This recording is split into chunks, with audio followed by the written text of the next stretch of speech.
Welcome everyone to the Saturn Pluto conjunction of 2020, a panel discussion with Erin Sullivan and friends. The speakers today will be Kimberly Weimer, Michaela Villiers-Kendall, Gary P. Caton, Cline, Sue Hillyard, Moshe Wolfe, and Michael Bartlett. And now we welcome Erin Sullivan. Please go ahead, Erin. Thanks a lot. I'm on. Am I work? Is it working? Yes, it's working. Okay. And I'm sharing the right thing. You can start your introduction and you can start to share your slides. Oh. Okay. Oh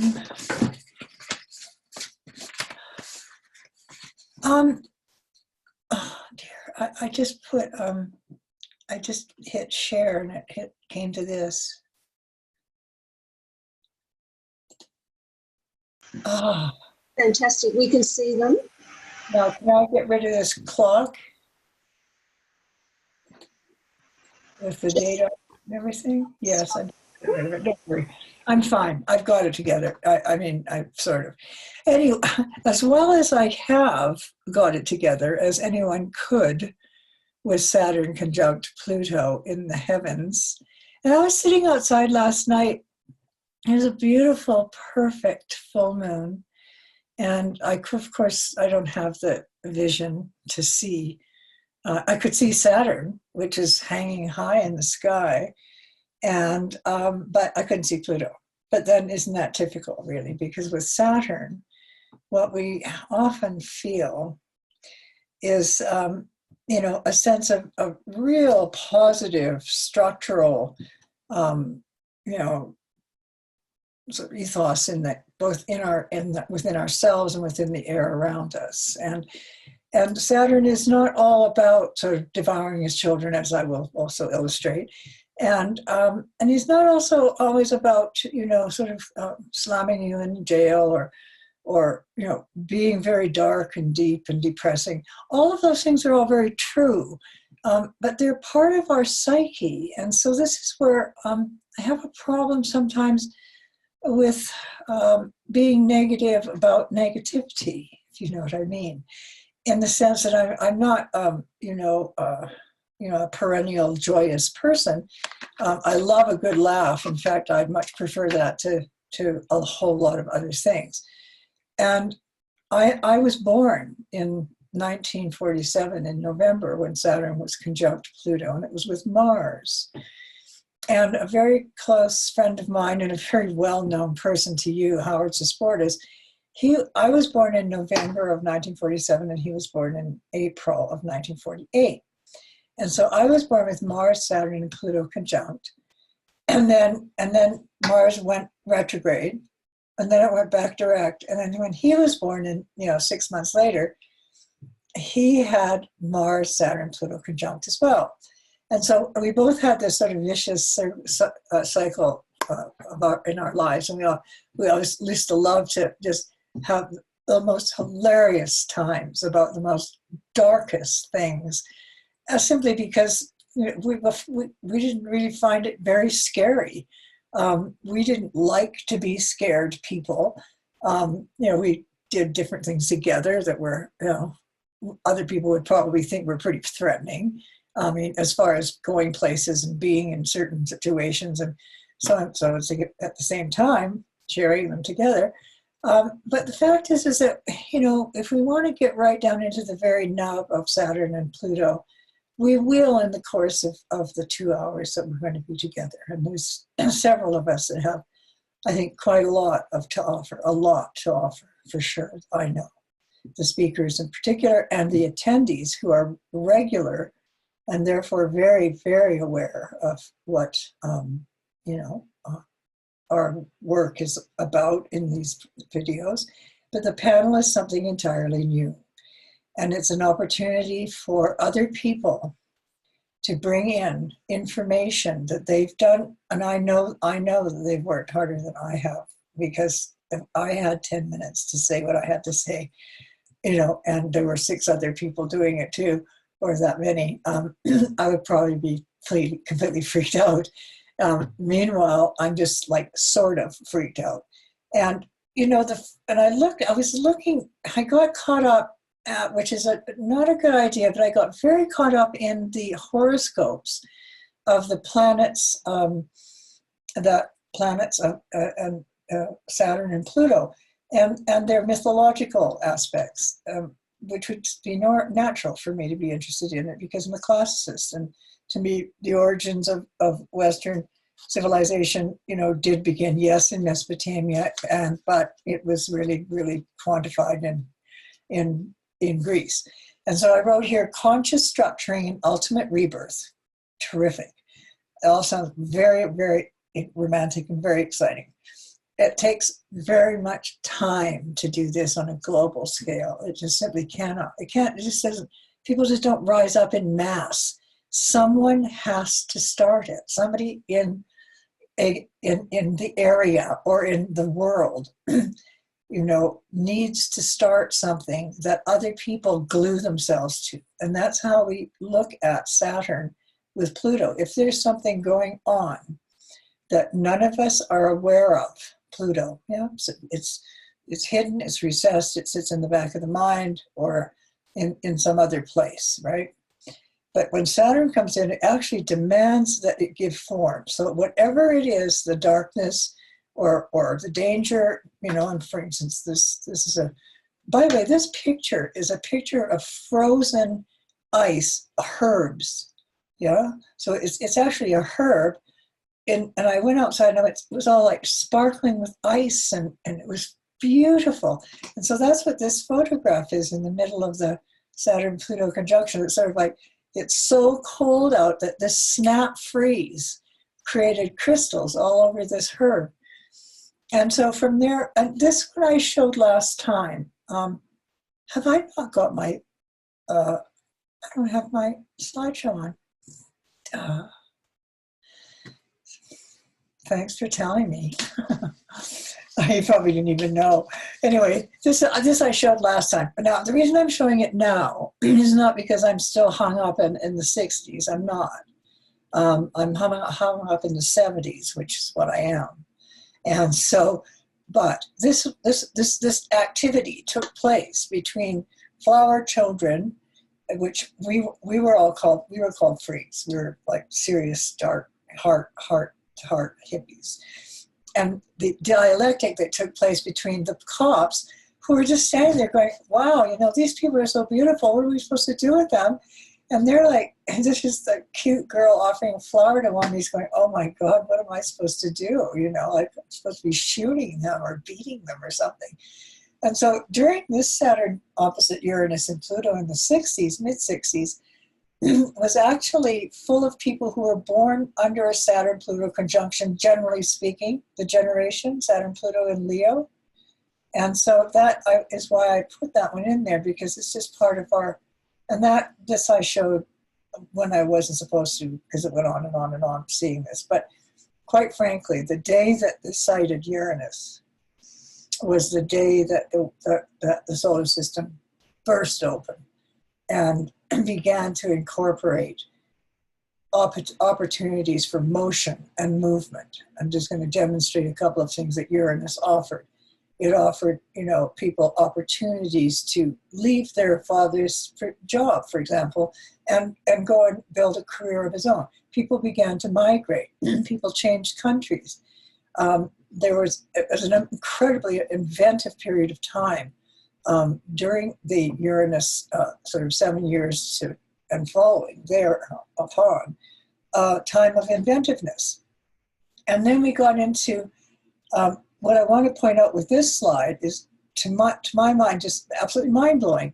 I mean, the only way that you can really people say, how do you do this research? And I say, I actually don't really call it research. It's I just get hung up on something, and I have like an OCD thing where and that's part of what astrology has been for me, has been the opportunity to be compulsive and thorough and endlessly gripped by something that everybody else thought was complete lunacy. And then as I began to open my eyes and look out and reach out and set up classes and you know, the BC Astrological Society in Canada. And so suddenly there was like tons of these people who are all weird and looking at planets and looking at aspects and looking at it very differently. But here's what I want to show you, unless you've already noticed by looking at these horoscopes, is that every single outer planet has got a Saturn hard aspect to it. Uranus was sighted with Saturn opposite to it within about 7 weeks, yeah? But it came back and forth. It was Saturn opposite Uranus. Neptune was sighted when Neptune was exactly held in the safe arms of Saturn. And Pluto was sighted when Saturn was opposite to it. Yeah. So it seems to me that we have to have Saturn if we want to hang on to something, if we really want to build it, if we want it to last. You know, I mean, Lemurang pie is not going to last just because you made it under a Saturn transit. However, the whole concept of what you have done in a time frame, it will become more and more meaningful, more and more realistic, more and more practical. And that's what the whole dynamic of Saturn is about, is to keep things in a stable or a static position, not meaning motionless, but that if there is an origin point, it will lead to another one. In other words, at some point, when Saturn was at Neptune, when Neptune was sighted, we can predict cleverly that 15 years later, it's going to be in opposition to Neptune. And then 7.5 years later, it's going to be on the moon coming up to make a square to Neptune. And then in 29 years, it will come back to where it was, where it started out. So there's rhythm and regularity. Saturn really likes to know what's going on. You know, I don't know a Capricorn in the world who either knows everything that's going on or who would rather die than not know what was going on. So we have our you know, archetypal aspect to these outer planets. And on the next one, again, I showed these before, but I wanted to make it really clear that this is the beginning of where we're at now, okay? Because where we're at now, and we're going to look at that chart next, or third, but where we're at right now is we're at a period of time with Saturn conjunct the natal Pluto. Saturn is conjunct Pluto in the sky, in the heavens, out in the solar system, by way of the way we view it. And I'm saying that, how did we get there from here? Okay, because all of us know about the 60s until we're, you know, blue in the face. That isn't the point. It's not about the revolution, although I do believe that we need to reinstate it. I really do. And I think it's starting to happen. That young Swedish girl, is it Gerda? Does anybody remember her name? Tell me her name, because this young girl, she's become an icon, yeah? She's been made into one. She started out knowing that this is what she wanted to do. This is no accident. She had a thing in her head. She just had to do this, and it's because she really means it. And so therefore she's both, you know, innovative, but she's also really concentrated and conservative. You know, it takes a very conservative person to hold the scene together in order to do a revolution. So when we have 60s consciousness, Saturn, everybody raving on about Saturn opposite Mars, Saturn, or Mars, Uranus, and Pluto, yeah? So we have Saturn opposite Pluto. The next aspect that will happen is Saturn will trot through Pisces, Aries, Taurus, and Gemini, and then it'll get to mid-Gemini, and then it will square this Pluto by transit if we fix the chart. But if it's a real life situation, then what ends up happening is that Saturn does move along to get to the sign of gets to Libra. It's with Mars, and it's opposite to Uranus. Sorry, Saturn is opposite Pluto. Then it moves along to get to the point in Libra where it squares Pluto. And that was where we're getting to now, is here we are today. I had an interesting time with this one because I have two of these charts. I think I've got, yeah, okay. I'll just start off with here. Saturn-Pluto conjunction is not a regular cycle. It's because Pluto actually spends 32 years in the sign of Taurus, and it spent 12 years in Scorpio. Now, I have to laugh because it makes me think, well, you know, if it's been that long, I don't know that I would want to, what it would be like to have Saturn in for, 13, 14 years in one sign, especially if you were a Taurus and went retrograde back and forth 5 to 6 times every year. Yeah. So the Saturn-Pluto conjunction itself is not a regular cycle. And that's due to Pluto's elongated and angular relationship, as it says here, with the ecliptic, as we will see. And this is where the first Saturn-Pluto conjunction takes place, but I've made another one for the next day because it's better, it's more interesting astrologically. And so that's the chart of the result of the Saturn-Pluto conjunction, the Saturn-Pluto opposition that took place with Uranus in the 60s. And we are now, I'm 72, and I was like just the right age. I was like right dead center in the age bracket of the 60s revolution. And now I'm maturing and aging, getting old, things are falling apart, even though the I Ching says that they're not, but they are. I mean, that's what the I Ching often does say, is things are falling apart. It's like, oh no, let's throw another I Ching. Can't do it, doesn't work. That's against the rules. All right, so here we are. We are now back at the cycle that we were halfway to not long ago. Let's go to this one because I like this one better. And then, can you see why? It's just a few hours later, one day later, but the Sun and Pluto and Saturn are all 22 Capricorn. And the thing about this picture that we have here is because the nodal axis, it doesn't have to be conjunct to be effective.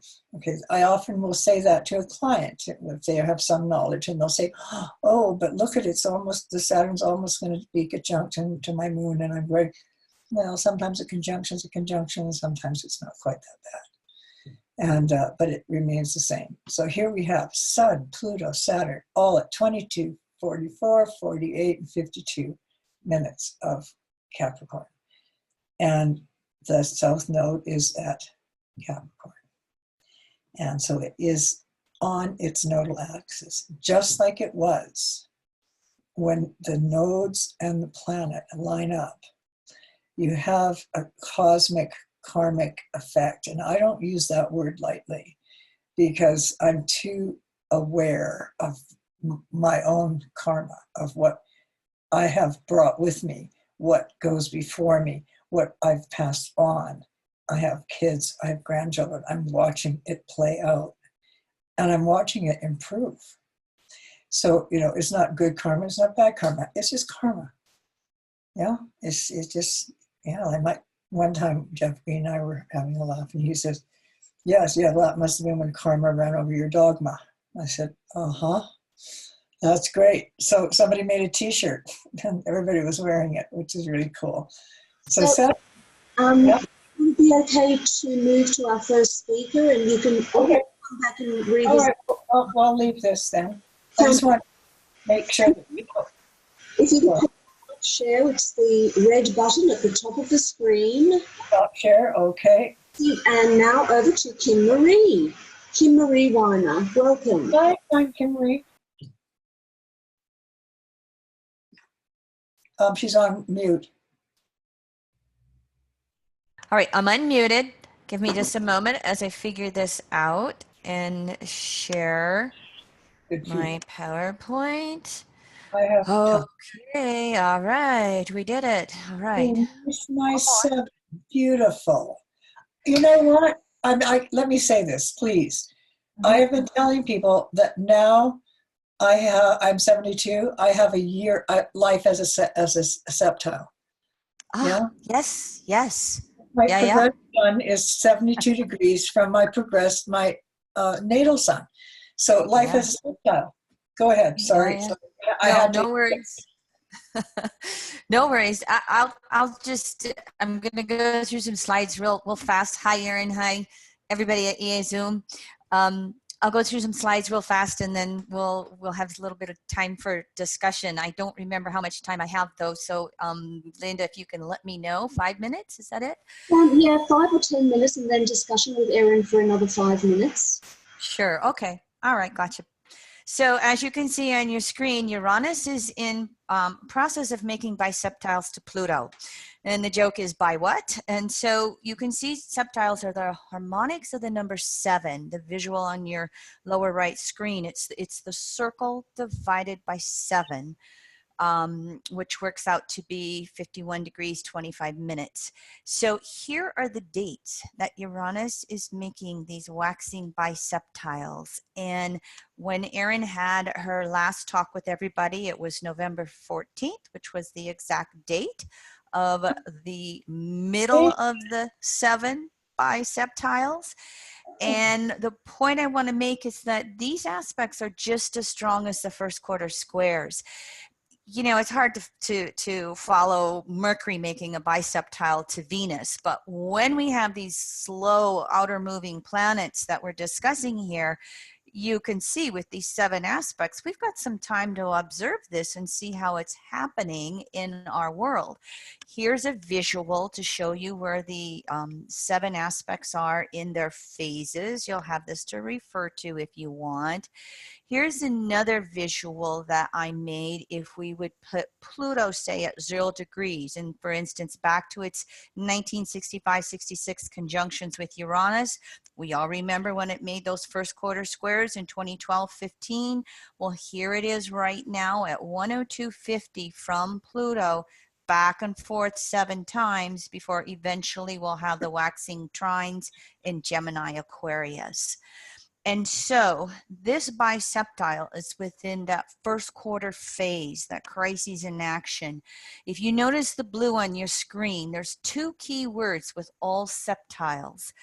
The first one is these aspects will bring about a sense of a special destiny. And what it is it's a time period for the soul to realign with whatever its evolutionary path is between those 2 planets. When it comes to the biseptile in first quarter phase, it's about manifestation. We've got to bring something into form. We've got to materialize it. The second key thing to learn about all septiles is many times it will bring about what appears to be fated events. And we could just look at this in terms of US politics and how what we have going on today in the US presidency, is it fated to raise consciousness to the masses in some way? So again, Uranus biseptile Pluto, it's bringing potential to realign with evolutionary paths personally in your own chart, wherever you see those 2 planets activated by transit, sign house. But it's also there on broad collective levels for all of us to realign in some way. Think climate change. If we don't have a realignment with all the fossil fuels we're burning and divest from them, it's going to be pretty harsh on planet Earth. Point is, though, with these aspects, as you can see through thousands of years of patriarchal distortions, we're not guaranteed for realignment. It's going to depend upon the degree of involvement of the masses, each of us personally, to see if we can bring change with these Uranus by Pluto septiles. For instance, remember Uranus first quarter square Pluto, and we were all going, yahoo, we're going to break free from all that Pluto Capricorn conditioning, dogma, etc. Did that happen? Some ways, other ways it didn't. And so my last slide is like, what is necessary for each of us individually to break free from our own past in order to find the courage with these biseptiles to move forward into a new future, however we want to create it individually, collectively. All right, that's it for my slides. I was so timed up to just do, 2-3 minutes. Oh, but this is thank you. Yeah, so here, I'm back to the dates for everybody. Yeah. So have you ever worked with biseptiles, Erin? Actually, no, and I realized that I'd made a mistake, and I mean that life has a quintile. Quintile, that's it. Yes, yep. And so all I'm going to do is correct myself and say, wow, Uranus is biseptile Pluto. I would never have thought of that. And so with you having talked to me about it, I understand it. And I mean, I do understand the little baby aspects that are really have loud voices. And I think because they take so long to evolve. Yeah. And so that's why everything doesn't happen overnight, even though you and I want them to, and you even suggested it could, we knew why didn't happen. But there's something fated about the whole thing, as you wrote it. It's fated. And the fates, the 3 fates, there's Clotho, the weaver, Lachesis, the spinner, or the Clothi, the cloth maker, Lachesis, and Atropos, who's the cutter. So but they're all informed by Mnemosine, which is memory. So it's almost as if we have to remember before we can actually go forward.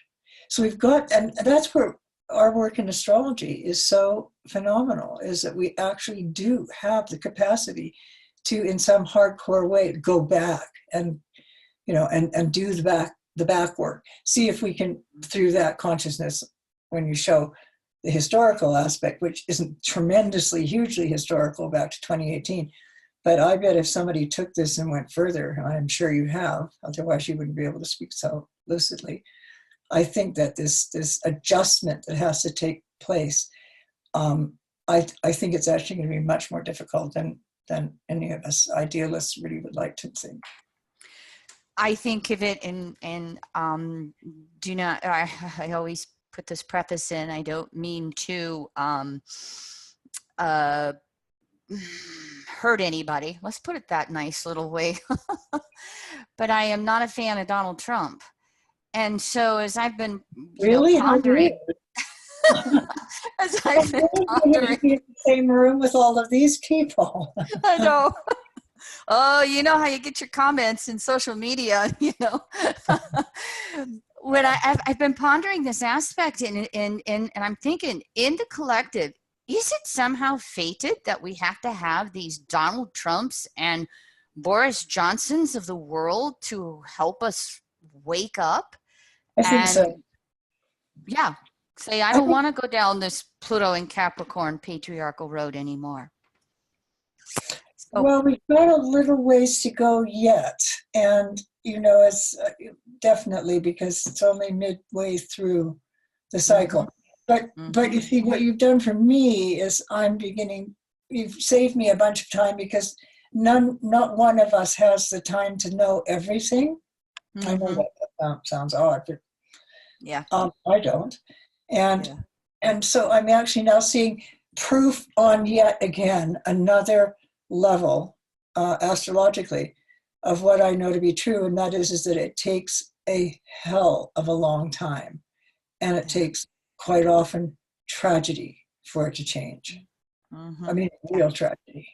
Yeah, that cataclysmic evolution, Like, Jeffrey would talk about. Yeah. With that, you know, the biological end of variance of species is absolutely shocking, and it's daily, minutely. So, I mean, this is something that we don't walk around thinking about all the time, but as soon as we read it, we go, oh my God, I forgot about that. Yeah. Yeah, this aspect too, I think of it in terms of climate change and how much of a, you know, choice point it is for all of us on humanity in regards to how many species we're going to have left in the next, you know, few years. Yeah, it requires the inevitable Pluto to undergo a shocking awakening in order to be able to, you know, perhaps make some use out of the tragedy of what has happened. Because there's very little we can do about certain things. We cannot bring back species, for example. Right. You know? But, you know, last time I said, you know, one day there was 5,000 Neanderthals in the south of France, and the next day there weren't any.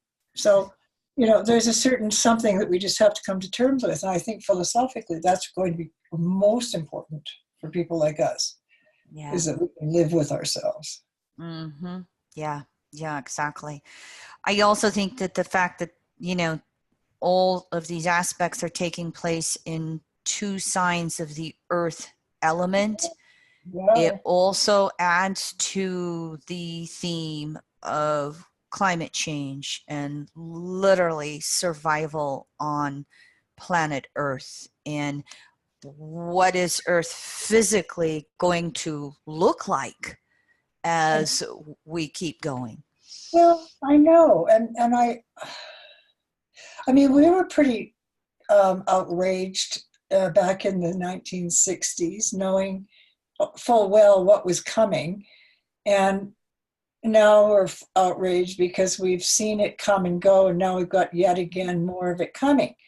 And you know, with no Earth in my chart, I think, oh man, you know, I don't know how I'm going to survive any of this. But the thing is that I look at my grandchildren who are between the ages of 19 and 24, 25, 24. And I think, you know, like what they're doing for work is very environmentally friendly. And it's also psychologically friendly as far as how it can make people feel.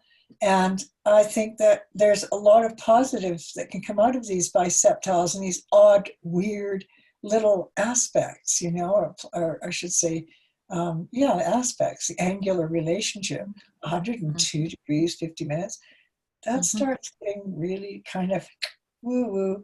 And I think maybe it's in that little tiny, tiny twist, you know, you're twisting, you just got one more crunch to turn that screw into the hole, and suddenly it's done. I think that I would say that would be like a biseptile work. Oh, yeah. Thank you. This is great. This is fantastic. So thank you very much to Kim Marie. Thanks, Kim Marie. Oh, thanks to all of you. Thanks, Kim Marie. If you could please stop share. And our next guest is Gary P. Caton. Welcome, and please go ahead. Hi, can you hear me? Yes, very well. Awesome. Is it all right if I comment briefly on what Kim was sharing? Of course. Good, I'm glad you will. Well, Erin, you may be the quintile. I'm the septile. I just turned 51 last year. So I'm the septile. But what she said about fated, I think that it's very true that we were fated to experience this kind of president, because if you look back at the discussion that went on between the various states before they confirmed the Constitution. For instance, you can look up speeches by Patrick Henry in the Virginia Congress where he was saying, I don't like this Constitution. Your president may easily become a king. Oh. He literally said that, and in fact, if you just Google that, you'll see the speech I'm talking about. And he warned way back then of the dangerousness of abusive presidential powers.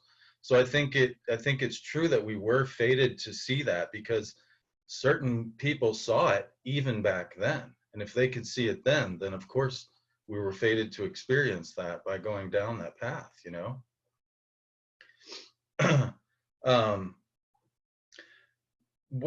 What I wanted to share today, I'm going to share my screen.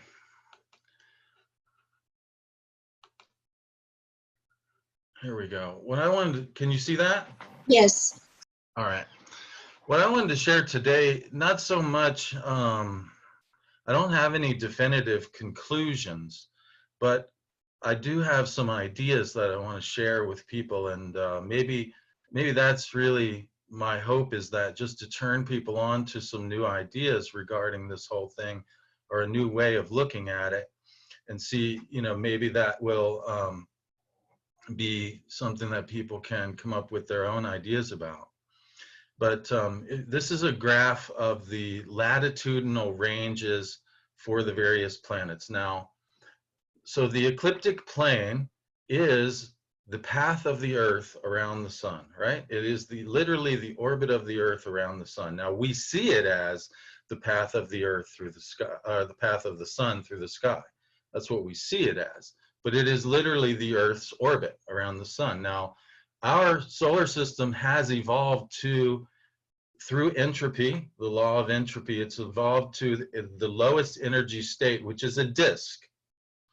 So all the other planets, except this guy way out on the end here, have taken up orbits that are relatively on the same plane as the Earth's, although slightly different. You'll see Venus is the closest planet to Earth, so her latitude gets larger because of her proximity. If I was to stand on a platform 1 foot high and I'm only 2 feet from you, I would feel as if I'm towering over you. Whereas if I stood on a platform 1 foot high and I was 10 feet from you, it wouldn't be as noticeable, right? So that's why Venus's latitude is so high here. And in fact, the major planets that have wide variations in latitude is the distance north and south from the ecliptic, right? Notice that Pluto is wildly different than anything else in this scenario. And in fact, and I'm not advocating for this, but this is part of the whole idea of claiming that Pluto is not a planet. And so this is just the astronomical reality, that Pluto varies with respect to the ecliptic very wild. In fact, it's more like this, you know, it's a very wildly inclined orbit. It's extreme, and we all know that Pluto is extreme in its nature. Now, what I stumbled upon when mapping these things out was kind of astounding to me. I saw this graph, and full disclosure, I'm not a Bernie bro, because I detest that term, but I am a Bernie Sanders fan, because he's been talking about this subject for 40 years, since the 70s. He's been talking about wealth inequality. And when I saw this graph, I said to myself, oh my God, that looks like the graph that I was doing when I was doing the astronomy stuff. And lo and behold, the guy that I was working with and producing these graphs, he mapped out this. Here is the map of Pluto's latitude. And then if you just mirror that as if it were the other way, this is the same graph, just flipped. And you'll notice that it literally, now this is from a government source. This is the measurement of the difference between the top 0.1% of the population and how much wealth they own versus the entire bottom 90%. This is a map of the difference. It was relatively equal in the 1930s as Pluto was being discovered, and then it became less and less and less. So that basically the gap between the amount of wealth between the highest wealthiest people, and the regular people was getting smaller, that there was less inequality. And then it comes back down here, and then beginning in the 1980s, and you know, we can name names, I don't think I need to tell you who was what back then, but it begins to plummet. And now we find ourselves basically right back where we started when Pluto was discovered in 1930 at its, by the way, Pluto was discovered at its north node, yes? Pluto was discovered as it was piercing the ecliptic plane, heading north. And now we find ourselves at the opposite point where Pluto is crossing the ecliptic plane going south. And we find ourselves right back where we started from with this massive inequality. And I recognize that it's an interesting statement about the Uranus-Pluto with respect to the Earth signs, because this last Uranus-Pluto conjunction that I was born under, it was the first one to occur in Earth signs for a very long time, right? They were occurring in the fire signs for hundreds of years, and then that was the first one in the Earth signs. And then you had Earth Day right after that, right? And now we have this biseptile between the Earth signs, and my heart weeps for the loss of species and for the Earth, truly, and for the people, the indigenous, or I think in certain places they call them Aboriginal people, indigenous people, however we want to refer to First Nations. My heart weeps for them, but at the same time, I think that this problem here, you know, I looked the other day, I saw there was one of these articles that you see that comes up talking about, you know, Einstein wrote letters to all kinds of people back in his day. And Einstein thought that the main problem for humanity was war. How do we solve the problem of war? But to me, I look at this and I think, you know, I think that maybe war is more of a symptom of this problem, and that this problem, the massive inequality between like just a very few people holding all the wealth in the world, that war and perpetual war might actually be a symptom of that, and that this indeed might be the major problem that we have, and that if we can solve this problem, we can solve all the others. Now, I'm not saying I know the answer, but I just think that it's very, very fascinating to me that that this map is pretty much almost exactly the same for Pluto's latitude with respect to the ecliptic, and for the wealth inequality thing going on. And you know, if we, a couple questions arise from this. A, has it always been this way? The answer is, I don't know. In other words, what I do know is that prior to this was in history, we have an era known as the era of the robber barons, right? There's a huge mansion here in Asheville that was built by the Vanderbilts, where, you know, you've got doors that are literally 7 times a person's size, and all kinds of things going on in there, and this massive amount of wealth that it took to build buildings like this and do things like that. I'm pretty sure that if we took this graph backwards, that the inequality was larger back then in the late 1800s, even larger. And so it makes me wonder, are we then heading into another age of robber barons? Are guys like Bezos and Zuckerberg the new robber barons? And if they are, do we have the power to, you know, keep this curve from continuing? Because if the curve continues, obviously it goes the other way. So these are just, I have more questions than I have answers, but it is astounding to me that the latitude for Pluto corresponds so incredibly close to this study of wealth inequality, and I just think that it shows me that this issue is a legitimate issue, and that it's maybe even the major issue that human beings need to concern themselves with. Thank you, Gary. Fascinating. Erin, would you like to respond? Yeah, it was fascinating because, to me, Gary, thank you very much.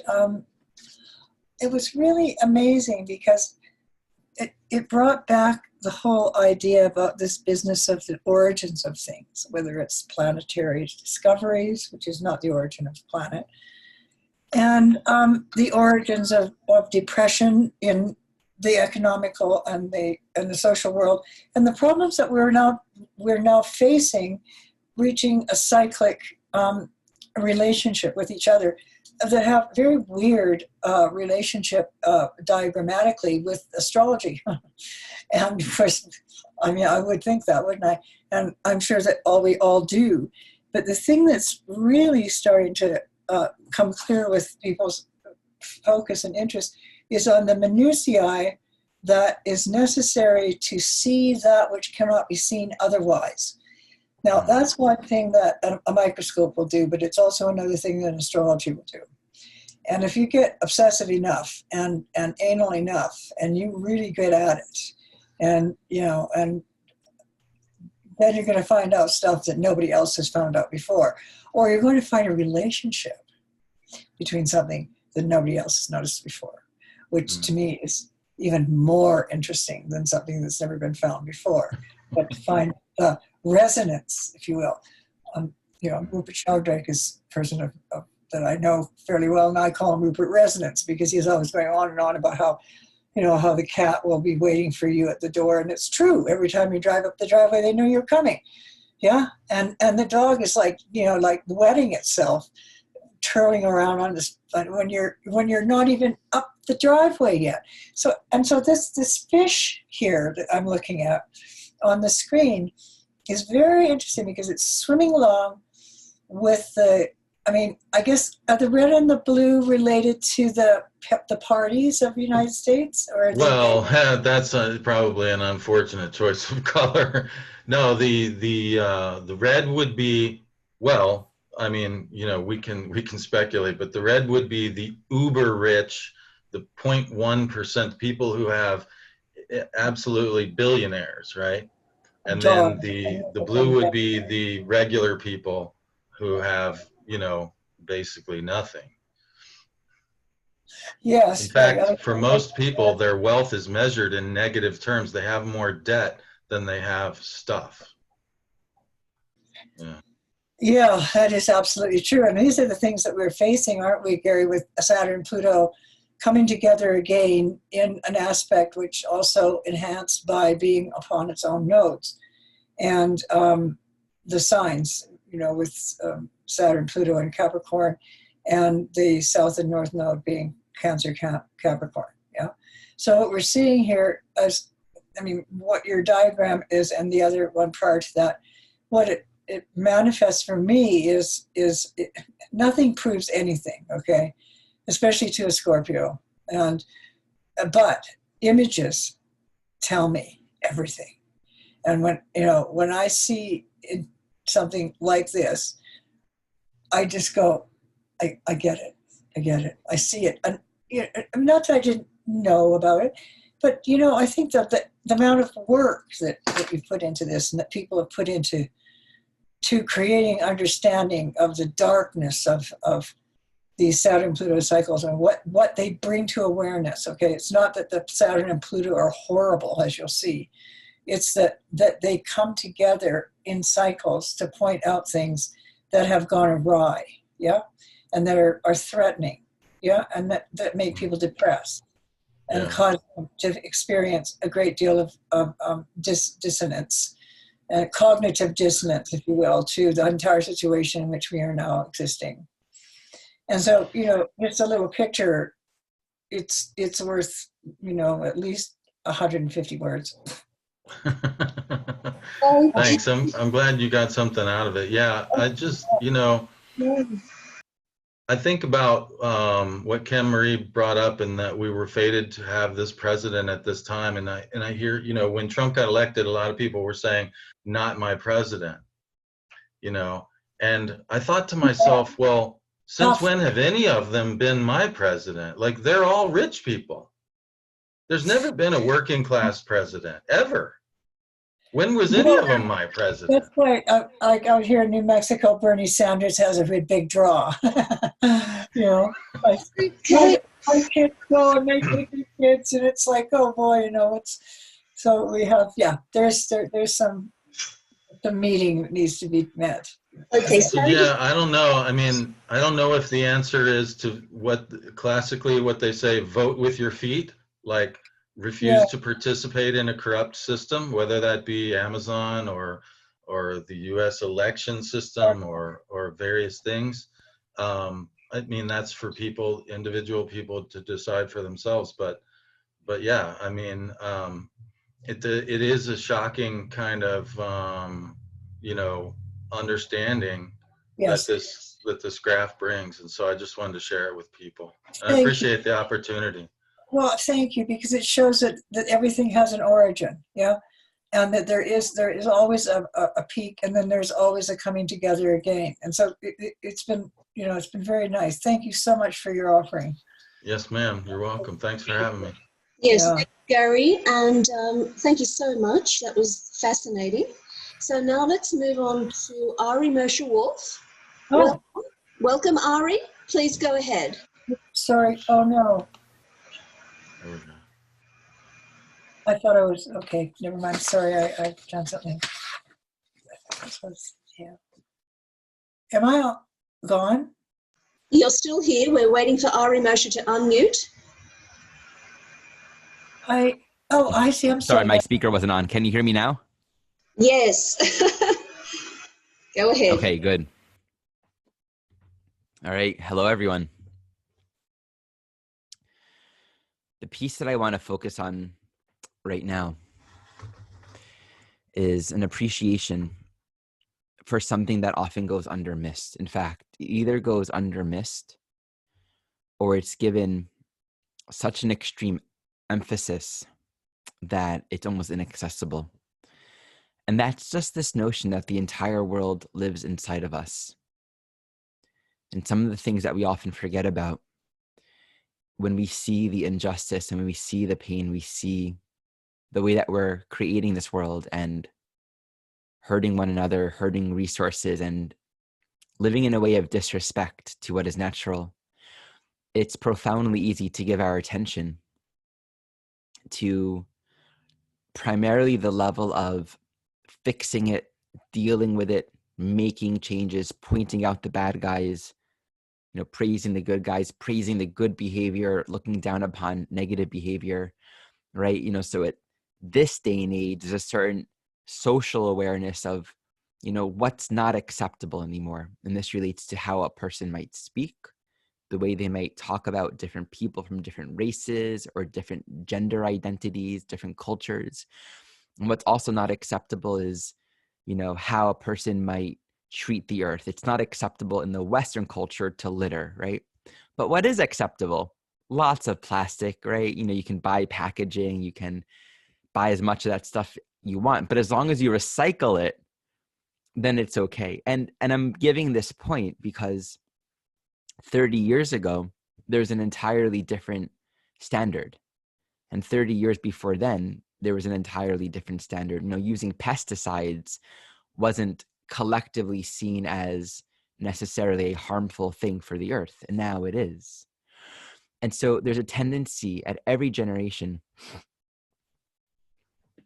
at every era, for people in all around the world, for there to be a mass consciousness that basically determines what the standards are, what the moral, ethical, political, social standards of right and wrong. And that's sort of a Capricorn thing. There's always going to be a sort of thermostat where we settle into a collective agreement as to what, you know, what environmentalism looks like, what spiritual looks like, what social, you know, And then there's always going to be the Uranian Aquarian dimension, which are people that are just kind of seeing things a little more differently from a more elevated understanding. And they're, you know, living their lives not buying any packaging, and they're using glass jars, and, you know, are really attuned to the actual reality of plastic in this world, you know. And that's even right now still a little bit just beyond where the collective has yet found themselves capable of embracing. And there's something humbling, there's something meaningful in simply recognizing this trend. That one, collective evolution moves slowly because it has to catch on to the masses. It has to catch on to consensus. It needs to be believable. It needs to be accessible. It needs to be something that is seen as safe and viable and meaningful and important by enough people for it to be embraced by the majority of humans. And that too, there's always going to be groups of people that are urgently waiting and ready and already living beyond that.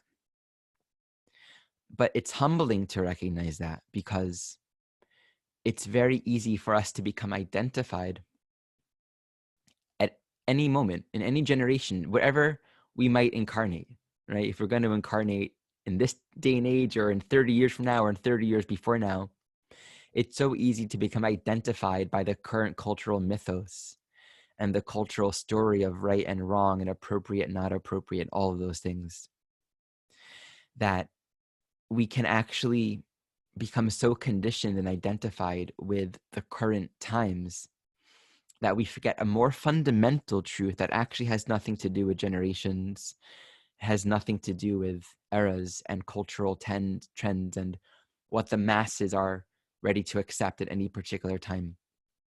And this more fundamental truth is what all the mystics and teachers have been telling us, which is the whole world lives inside, and also the world is an illusion, and both. And it's very easy, again, to hold that as either an extreme of, well, the world's an illusion, forget about it, I'm not going to care. That becomes its own dogma and sort of mischaracterization of one's understanding of illusion. And then the other extreme would be to become so invested in the world and believing in it and getting identified with the current story, like our current president in the United States and how bad he is and all the horrible things he's doing, and the oppression and the racism and the sexism and the xenophobia and how much it hurts, how painful it is, right? Like it's, and that's real, and the pain and the everything is real. It's here. And I'm not suggesting that we should not go there, but to become mindful of the way that we are identified with it, where our story of what's happening in the world, it's so in our face, it's on the media, we're talking about it all the time. And are we building an identity? Are we building a sense of self out of all of this? And there's an invitation for us always at any generation, and I'll come to the Pluto Saturn in a moment, to touch base with the deeper appreciation that who we are is fundamentally free from all of this. We're living in these times, and so there is conditioning. This is what we're working with. But there's something in us that is free from that. And the extent to which we are identified with the times is also the extent to which we will fail to recognize that the entire world is inside of us.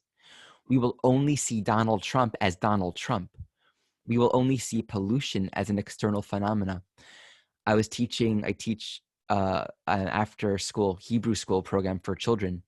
And we're talking about the Holocaust and Kristallnacht, the night of the broken glass. And one of the children asked, why would anyone do that? Why would anyone act with so much hatred? And what I offered in response was, instead of getting so focused on why would someone do that, can anyone here relate to what it's like to hate someone? Have you ever hated someone? Have you ever wanted someone to, wished ill upon someone? Or has someone hated you? And we just talked about that. And actually, at some point, one of the older children said, and this is profoundly wise, that what we don't understand, we're afraid of, and what we're afraid of, we hate and we resist. But when we seek to understand it, we also inherently, through the understanding, find that element within ourselves. Like we can't understand something out there if we can't empathize with it in here. There's no such thing as understanding that isn't personally relatable. It doesn't resonate emotionally, authentically within us in some way. And so we can all relate to those narcissistic, self-oriented aspects that we see in Donald Trump. We can relate to the phenomena of pollution in the micro aspects of the ways that we're living with ourselves, right? How do we treat our body? How do we treat ourselves with our emotions, with what we're feeling? What do we put in our body? Is waste being fully processed?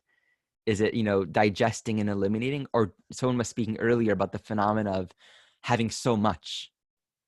And how common is it in this consumerist culture, even those that are conscious, to be bombarded almost as if we're choiceless with so much stuff, so many possessions, so many things. And it's not necessarily a bad thing, but how many of us can say that we're really free from it, that we're not possessed by it? That's what it was. It was, we have more debt than we have life, or something like that. I think that's a beautiful quote, whatever the quote, maybe later someone can help me what that quote was.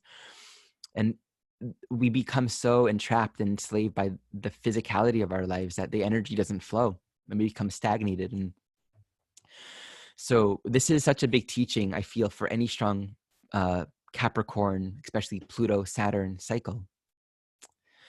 We're entering a new phase. And so when you're entering a new phase, there's a very potent quality of leaving the past behind. You don't know what this is going to be like. We've never been here before. And so we can't do it the way that we have.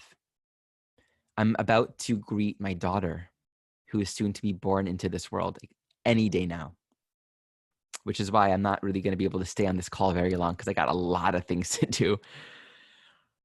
But there's a strong prayer that I'm just noticing inside of me, which is I want to complete the past as much as I can. I don't want to take anything with me here. I don't want to take anything with me in this ceremony, with what's coming my way. I want to be as here now as I possibly can. And so there's a natural gravity in my own consciousness, and this is happening on my 5th house cusp, the Pluto-Saturn conjunction. Children, there's a natural gravity in my own consciousness to really gravity is a great word. I'm gravitated towards, I'm just like impelled toward, I just default towards this introspective,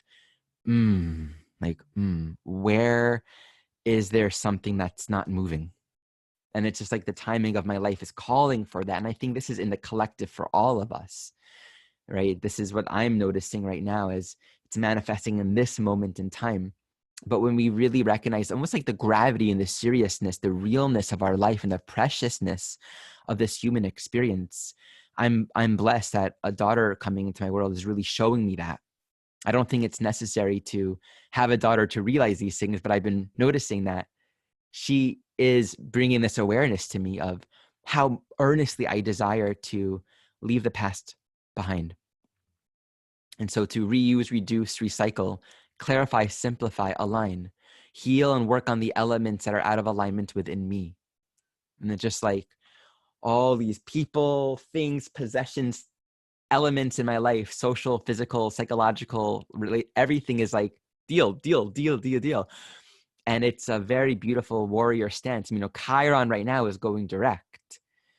And eventually, Chiron is going to, later on, definitely, it'll be squaring Pluto in the fixed axis. But we can just kind of conceive of that the larger cyclic themes that are unfolding. Chiron's moving direct. It's moving towards the cardinal square. It's also squaring the nodes right now as we speak.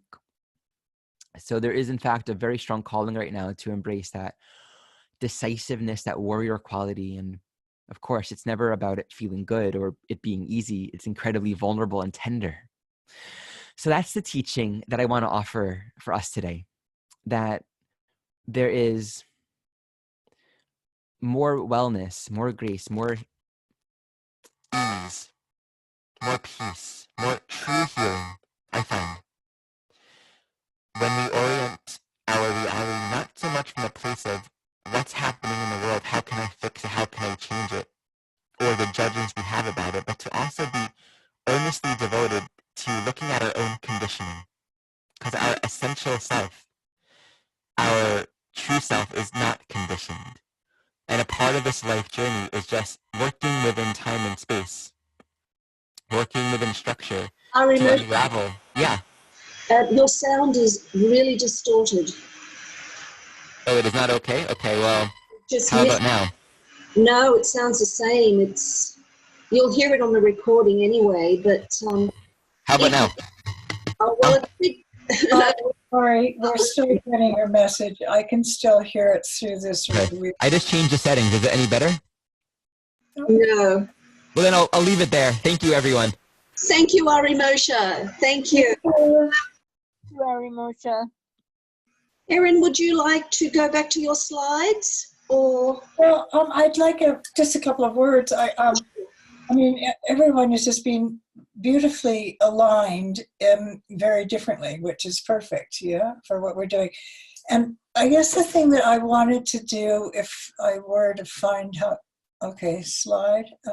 How do I do that, Linda? How do I make the slide? Green share button at the bottom, the green button.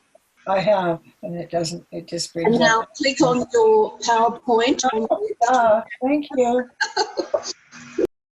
Oh, she's so smart, that girl. I just don't know what to do with her.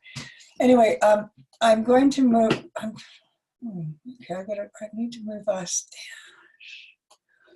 I want to change pages. Every time. Oh, dear. The arrow in the. Oh, there we go. Oh, perfect. Oh, sort of perfect. Right. I think that chaos was the origin of all things in the Greek myth and of origins. And so chaos isn't, like I said here, not a messy death, but it's an origin.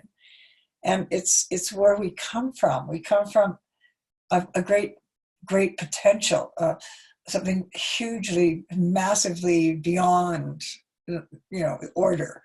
And so we have like chaos becomes cosmos, which means order in ancient Greek.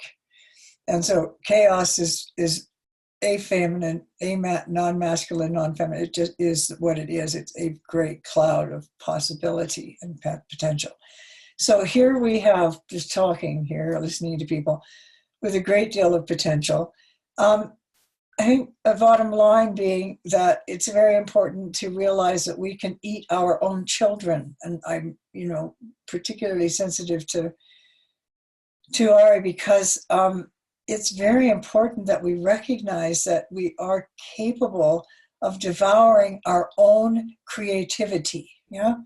And in order to make cosmos, in other words, order, out of chaos, out of the origins of all things, it's time for us to recognize Saturn and Pluto's role in those two things. Because Kronos, Saturn, the ancient Greek, he actually devoured his children. I don't know how to change the how I can make this change. So I didn't mean to have it go there. Damn. Okay. Okay, Erin, shall we move on to the next speaker?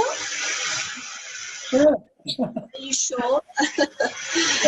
Do you mind point this out? Because go ahead, just let us know when you're ready. well, because it was so important when Gary was talking about the latitudinal range of planets, and also I was picking up a lot on Ari as well in his whole relationship with planetary array and the way it works. But I mean, I did show this before, but this is the same. I really want to get rid. This is the same kind of diagram, only solar systemically. And it shows that, at its highest point, it's 17 degrees off the plane of the ecliptic. And then we have Venus, who's 7 degrees off the plane of the ecliptic. And so Pluto and Saturn, who has an absolutely rigid, almost to the month timing, within the month timing. We have, and Pluto, which is just out there acting very strangely, and Kronos sort of devouring his offspring. And we have, having Kronos, Saturn coming up and castrating the heavens in order to take care of the problems that we're living they were living. I wish I could get rid of this bottom line of people. I'm sorry, I really like you all, but this is a photograph, a picture of Rhea giving Kronos a stone as opposed to a child, because he had eaten all of them up until Zeus was hidden away in a cave with wild women who raised him. But this is just another Greek picture that I happen to like, passing the baby over. And that is, we'll go there after. You want me to stop right now? Thank you. Oh, thanks, Erin. Okay, let's move on to our next speaker, Michaela. I need to move this. I really, I don't know how to move it. Oh, no, I can't see anybody. Okay, what? It's all right. Okay, if you could please click the stop share button at the top of the screen, the red button. Right. Tombo. Okay. Thank you. And now we welcome Michaela Villiers-Kendall. Please go ahead, Michaela. Hi. Yeah, I don't have any slides because I don't know how to do it, but I've got to learn how to do that. I didn't realize we were going to do that, but anyway, I'll manage. I was just going to say, Erin, yeah, I was one of your old students back in the day, back in the mid-90s at the CPA in London. Oh, yes, yeah. I remember you. Hello and well done. And I'm so glad you're still in it. Yeah, hanging in there. Well done. Yes, thanks. Yeah, it was good old days, wasn't it, at the Regent's Park? And it was fab. It was so classy, arriving in a black cap. I mean, you know, hello. And brought. I mean, it was just the best. We had a great time. And Howard being still alive, and and me having to go and give a lecture in his place. No, the day I was giving a lecture was actually 2 days after he had died. Oh, God. And I did it. But he would have done it too. Yeah, sure. He was great. Yeah. Well, he's the one that was talking about who was born with the Mars, Saturn, Pluto, just like me. Only he has it in the 7th house. And so we used to have the most hilarious, really dark sense of humor. I bet. Anyway, you go right ahead, Michaela. Thank you for reintroducing yourself. Thanks, Erin. Yeah, great to see you. And this is great having this, you know, it's great to be able to get together like this all over the world. No, thank you, Linda, and thank you. Yeah, amazing Linda and team. No. Anyway, so no slides, but let's see. So, yeah, so I can't really show I did the chart for GMT for the 12th of January Saturn-Pluto conjunction. But can't really show the slide. I mean, you can't see that. No, you can't see that very well. But anyway, interestingly, the ascendant comes out at 20 degrees Cancer, which is obviously the same as the lunar eclipse on the 10th of January, which is at 20 degrees Cancer. So the lunar eclipse, in other words, is rising in that chart for the exact conjunction of Saturn-Pluto. GMT. So, I mean, you know, this Brexit thing, oh God. And today, of course, is an election, Brexit election. Goodness knows how that's going to turn out because Neptune is squaring the full moon. And so I dare say it'll be a hung parliament. But interestingly, I mean, Neptune squaring the full moon, this is an interesting full moon. It's at Gemini, obviously, opposite the sun in Sag. And it seems all to be about truth and lies. I mean, the news today, I've been vacillating about how to go with this. I've done loads of stuff, and then it sort of changed at the last minute, and other stuff came in, and that I couldn't really ignore because it was to do with the other research I'd done. So on the news tonight was an amazing load of, I mean, like the UN was involved because it's actually was the UN Day, a Declaration of Human Rights Day on the 10th of December.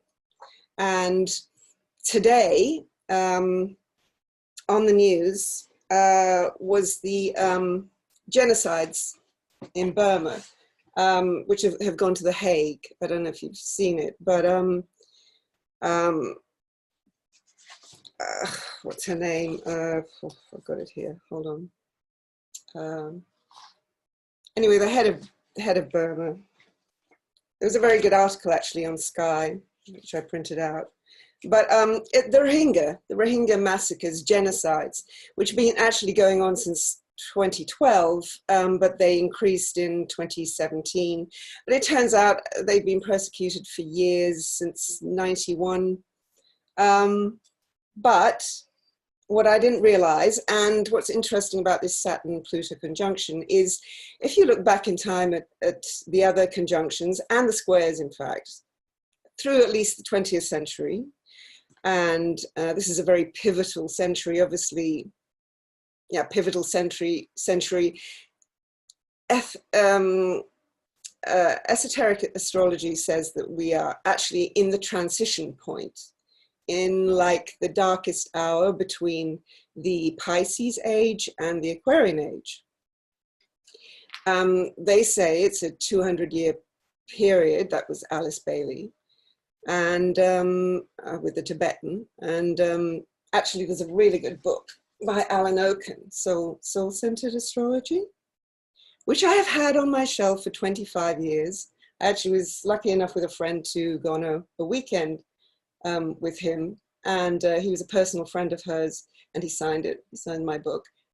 And I've dipped into it, but it was sort of above my head, and now I pick it up because things seem relevant all of a sudden, and it's just it's sort of all there. So I really recommend that to look at now, because he talks about so much. I mean, the Aquarian age and the 7 rays, and it's quite deep stuff, but it's right on. So anyways, esoteric astrology says that we're in the middle of the 200-year period, which started in 1917 to 2117. So we're dead in the middle. Really, 2017 obviously is the year, completely in the middle, but there's processes, you know, like 2012 was important, the lead up to 2016. And so, in fact, the whole of the 20th century was a process. And so we're in the middle of the birthing period, which feels like it is the dark sun. So I just wanted to say something about the black sun, which is Saturn. And it's an alchemical term, which is the nocturnal sun, which is the Sol Negir. And it says that the term black sun represents the nocturnal sun of the ancients, identified with Saturn or Kronos, and worshipped as the malevolent aspect of the dying god. Like the lion-headed god of Mithraism, the sun as a serpent would sink beneath the horizon and become a fish. Dag means fish and on means sun. Dagon is therefore the nighttime serpent sun, otherwise known as the black sun in various esoteric traditions. The black sun is a symbol of the underworld, so hence Saturn gets its reputation. In the zodiac, Saturn is the Sol Negir, or black sun, and corresponds to the winter solstice. Obviously when the sun reaches 0 degrees Capricorn, which is known as a period of darkness and death, because the sun disappears from view. But it is the darkest hour, so it also represents the beginning of the light. And that's the period on a larger scale, on a larger cycle, that we are supposedly at in our transition into the Aquarian age from the Piscean age. Obviously the festival of Saturnalia, you all know this, representing the harvest, hence the scythe, the hooded skeleton figure, you know, that representation of Saturn. So as we know, 0 degrees Capricorn is directly opposite 0 degrees Cancer. We've been in this Cancer Capricorn cycle with Saturn meeting Pluto in Cancer at the start of the century, the 20th century, which was of course the start of the First World War, which is really part one of the Second World War. So it's hit off with Cancer Capricorn all along. Then in 1947, it went to Saturn met Pluto, conjuncted Pluto at 13 degrees Leo. So it went to Leo then. And that was a huge year because obviously that was the start of the Cold War. Germany was divided. And this is the theme throughout the 20th century, the boundaries, of course. Boundaries, Saturn, Pluto, power, and abusive power can be. So every time there was a meeting or a square, there is something goes on with boundaries. As I say, Germany was divided in 1947 on that conjunction. India, the partition took place same year, actually both in August. And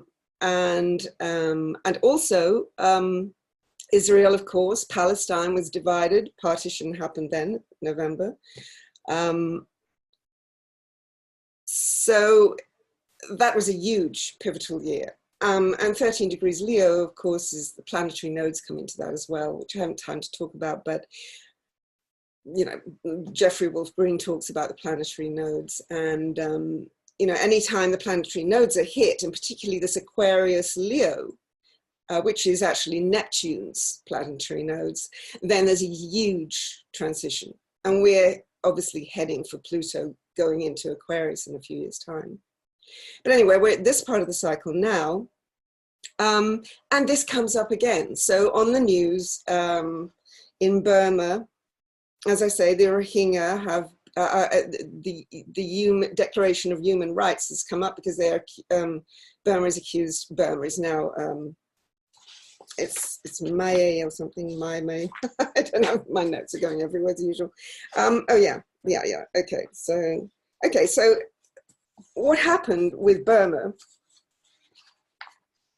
is that they actually were a British colony.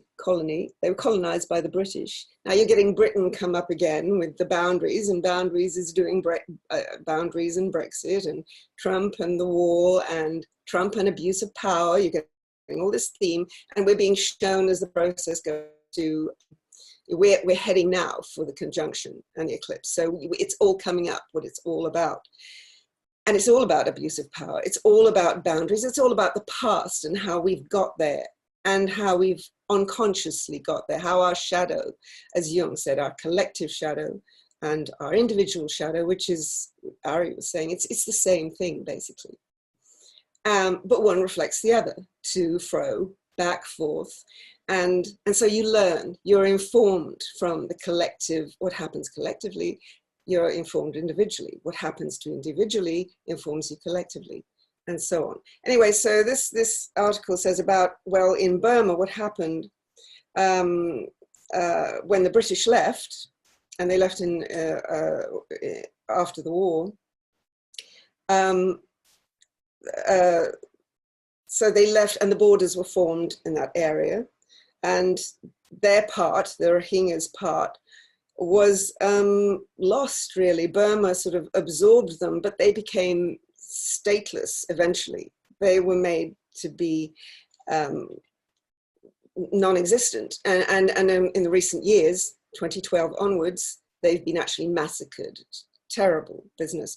Nearly 1,700,000 to 1 million people displaced into Bangladesh. Borders again, they can't get back. And now it's come up in The Hague. So, and The Hague, you know, 10th of December, 1948, which is when Pluto got to 16 degrees, I think it was Leo. And now you see that, actually, you see that in that chart for the Saturn Pluto conjunction. You see the moon has then moved from the eclipse to 16 degrees Leo. So no doubt we'll see developments in that. It's going to go on for some time. But as I say, the British had colonized, they had actually, the Rohingya had helped the British fight against the Japanese. And they basically been deserted. And the Burmese, the other side of Burma, actually fought with the Japanese. So it's like all these colonies through all this century and before, obviously in the 19th century and before then it all started. it's so now it's all coming back to roost. The chickens are coming back to roost. We have to examine our consciences, but we have to become conscious. And this seems to be what it is about. It's sort of feeding this Aquarian boundaryless world. But now we have to deal with the past. We can't just move on from it. We also feel like we've been undermined from it, as you said, with all this climate change, Erin, and everything, and we are feeling rootless. We are feeling like we're not safe anymore. The Cancer lunar eclipse at the same time as the Saturn Pluto. So our safety, our boundaries, where are they? But the fact is, it's all coming up because we have to get to grips with it now. We have to face our shadows as our shadow collective and individual. And I believe that's what is happening. And that is part of the transition to the world of Aquarius. And I think we'll make it. I mean, all this technology, yes, it's obviously the nuclear stuff isn't so great, but it is so great on the other hand. At least it stopped us from ripping each other to bits, although we still do it in pockets all over the world. Something always shows up somewhere. But overall, the technology that came out of the wars is aiding us. It's getting us together. We are seeing, we are awake, we are shifting, and we are literally seeing now. So there is no excuse not to face our shadows collectively, individually, and that's what we must do in order to move on, in order to move into the new age. So. Excellent, Michaela. Now let's hear from Erin. Erin, would you like to respond?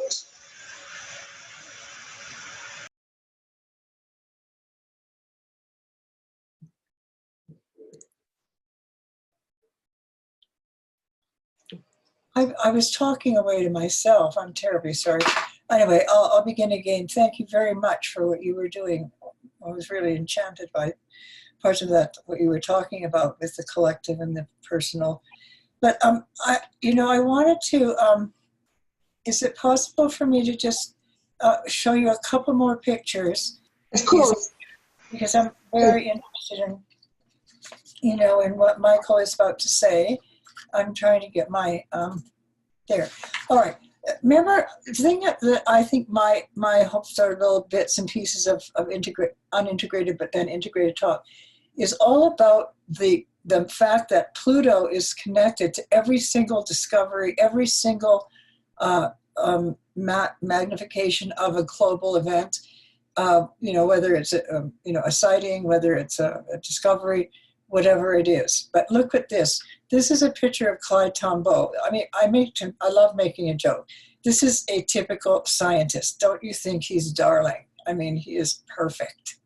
And look at his big toy.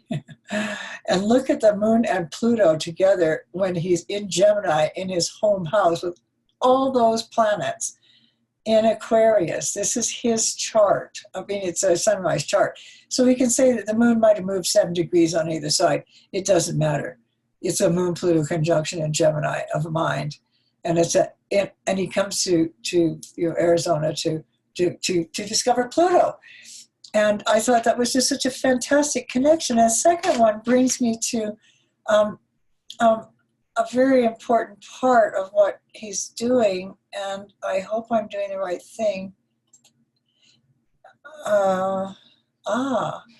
It's about Pluto. It's about Pluto not just being about devouring and death and so on. It's, here we have the Kore, the maiden, Persephone, picking the flower that her mother said, do not go near those flowers. There's something about the scent of a narcissus, I think, that is particularly very sexy.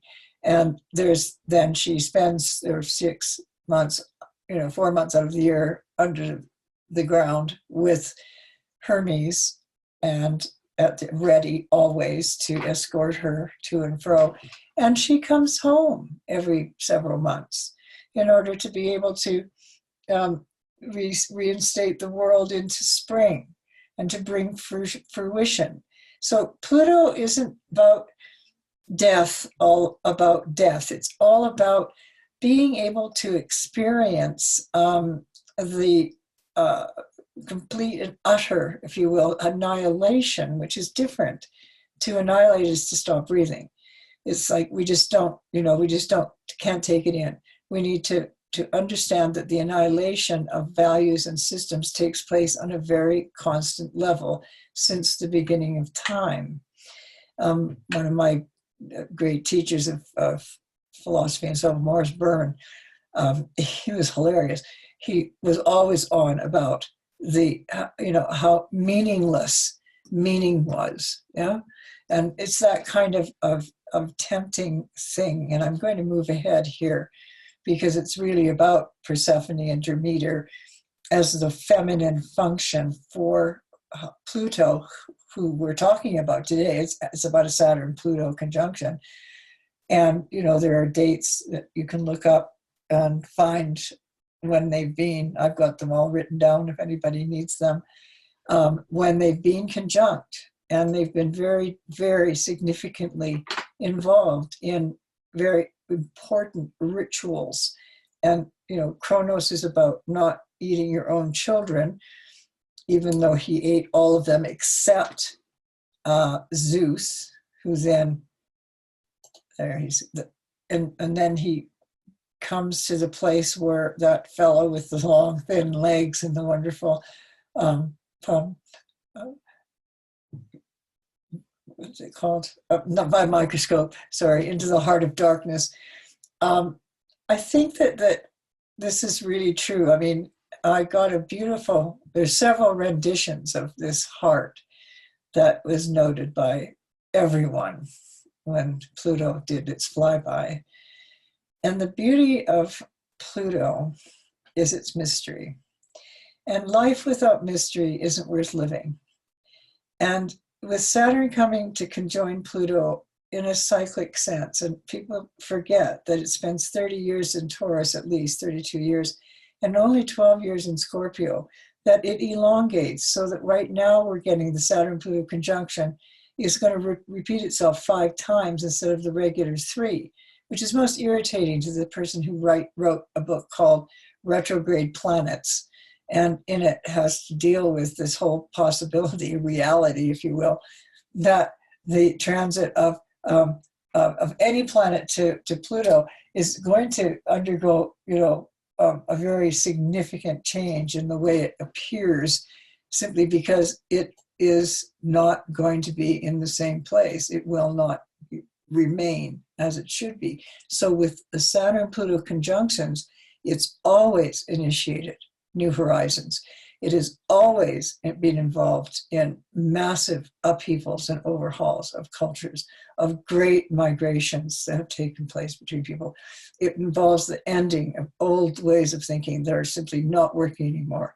It causes a lot of grief internally. There are many individuals whom I know and talk to and have done horoscopes for people who have just confessed to having suddenly burst into grief and have to go into the washroom because they work in a workplace, whereas I can just start crying on my couch if I want.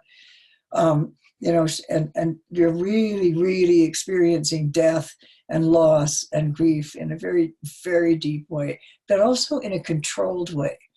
I mean, if you let it go on and on, it can become extremely bad for your body and your mind and your soul. And all 3 of those have to be in some way reasonably balanced, don't they? I mean, we go on about it, but you can see where the heart of darkness, which is one of the best stories. I actually have one of the original imprints of his book, I would, wouldn't I? And in the heart of darkness, what do we have? But we have something really passionate and really sexy and very exciting about what can we do now that's going to help the world make a better place for the younger people? Like my grandchildren are 19 to 25. I mean, I could have a great grandchild. I don't think so, because my kids are thinking more, they think more about adoption as opposed to procreation and putting more people on the planet. They have a whole different consciousness. Everything's going to be fine. If they're going to be anything like these kids and their particular groups and friends and their cohorts, I don't think we're going to have, it's just going to be as bad as it always is living on planet Earth. But you see that Pluto is, in fact, the guardian of all of Gaia's wealth. He's not a bad guy. I mean, he drew a short straw. There was Zeus and Poseidon and Hades. And they had to take the rulership of the sky, the earth, and the underworld. And so they drew straws. And Zeus got the heavens and Poseidon the horses and the seas and the underground streams. And poor old Hades heads down, and if you're in Hades, how do you get a girlfriend? Well, you just conspire with your brothers and you make it happen. And how do you get her to come and go so you're not there all the time? You set up a system wherein you have seasons. And so we have seasons in our lives, we have seasons in our world, we have seasons in our experiences. And I think it's so terribly important that we realize that, we have to consider the real very possibility that, it isn't really the end of the world, but it is the end of the world as we know it today. And we need to stick with our cohorts. We need to really be able to talk about our own selves and what our experiences are, which doesn't mean that we want to bore everybody witless at the dinner table. Please don't. I would not endorse that. And but I think too that what's happening is that if life is everlasting, then death is ever waiting. You see. And in both cases, neither say anything negative about the human race. And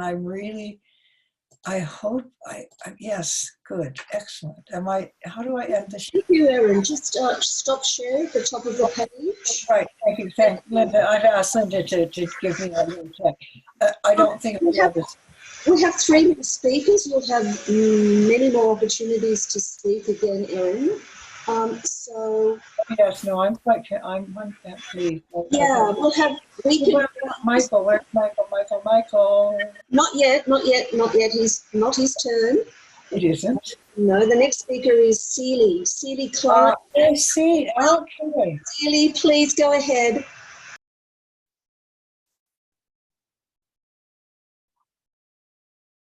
And unmute. I've unmuted. Hello, everyone. How are you today? Right now, we have Venus placed nicely between Saturn and Pluto in Capricorn. Uranus is conjunct my natal Venus. So I'm coming now to speak to you from the heart about these external collective planets, Pluto, Neptune, Uranus, Saturn, and how that collectiveness can come into and relate to our persona, our individual experience of what we're going through and breaking through in realizing and understanding and growing beyond ourselves, the history of this planet, of the cosmos itself, and our trajectory into the Aquarian age. Pluto entered into Capricorn in 2008. Uranus moved through Aries that squared Pluto in 2008. Neptune, as a backdrop of higher spiritual consciousness and bringing all of this tension through, moved into its natal sign of Pisces in 2011 and will stay with us till 2026. So we have Uranus, Pluto, Neptune, all active in this time of destruction, in this time of in this time of letting go, in this time of change and death The Kali Yuga time period is upon us. The Mayan calendar has come to an end. We have the cycles and these moments of shifting that's happening everywhere. We can see it in the world through all means and ways. What is happening within us? How are we personally, as Erin mentioned the seasons, how are we moving through the season of awakening in consciousness, moving beyond our understandings and limitations of all that has been here in a third dimensional setting? We have the astrology that shares cosmic rhythms and planets, the mythologies of that, the sacred geometry in terms of mathematics, numbers, lines, and arrangements. Well, we have our physical body. We have our emotional body. We have our mental body. We have our spiritual bodies. And I can tell you, in this last month, I've gone through an ego death. Oh my God, my mind went into a wash. Streamlines, thinking, timelines merging, seeing all my past lifetimes, this lifetime, just running through, intersecting, making connections. My emotions, such upheaval, such rage, such pain, such not knowingness. And my body went into being hot and cold and numb and dead, and yet also having these amazing awakening experiences through my consciousness of all this light pouring through. It was a complete, amazing inner storm of reconstruction. Saturn, that is relative to our sun, with the earth and us in between, is realigning with all of our inner planets and ourself so that we can come into a new organized pattern from the chaos that we are experiencing now. So how do we manage this? What are we doing personally that is reflected outwardly, that's outwardly reflected inwardly? And that comes to the heart. It comes to the stillness of the mind, to not get caught or pulled too much off center. With that being said, let's bring in the planetary alignments to the body. We have the root chakra relative to Pluto, Saturn, and Uranus. What do we have at our crown chakra? Neptune. As above, so below. Lower depths, darkness, above, higher consciousness, spiritual ideals, yet not in form. The two come together, heaven and earth meet. The masculine and the feminine meet. We also have the right and the left, the masculine and the feminine meet. We also have the future and the past, masculine and feminine meet. This happens in our heart center. So if we can all just take a moment now and remember what love means, what relationship means. May it be in opposition of 180 degrees or in square of 90 degrees. May it be a conjunction that's all bound out and in one spot, but doesn't have the space of either directional movement to move or go to have relational understanding. Taking a deep breath into our hearts and exhaling, releasing the energy down our spine into the ground, growing the roots. Inhaling into our heart, exhaling down the spine through our roots into the center core of the earth, because our body is the earth. The earth is our body, we are the earth, and we are all here together, moving through this awakening of consciousness into higher understandings of the ideal of the golden age that in all of astrology we know it coming right back around. We're about ready to make that turn. So we're centered through the heart, through our breath, to the center of the earth, relaxing the coccyx bone, the hip bones, centering down. Breathing down, relaxing. Now breathing from the center of the earth, up the spine, into the heart, up the heart, up the spine, up, up, up, to the crown, and exhaling out. And on the exhale out, we reach from above the crown chakra, breathing in the light, and exhaling, gliding like a Neptunian waterfall all the way through into Pluto's underworld, allowing the Sushumna, the spine of Saturn, to allow new constructs to come through and take place of what has been and what has not yet been created. That's happening through us. What is our ideal vision for the future? What is our forgiving and understanding and learning and growing from our cultural past, our genetic past, our collective past, and even our cosmic past of creation? Now is the time,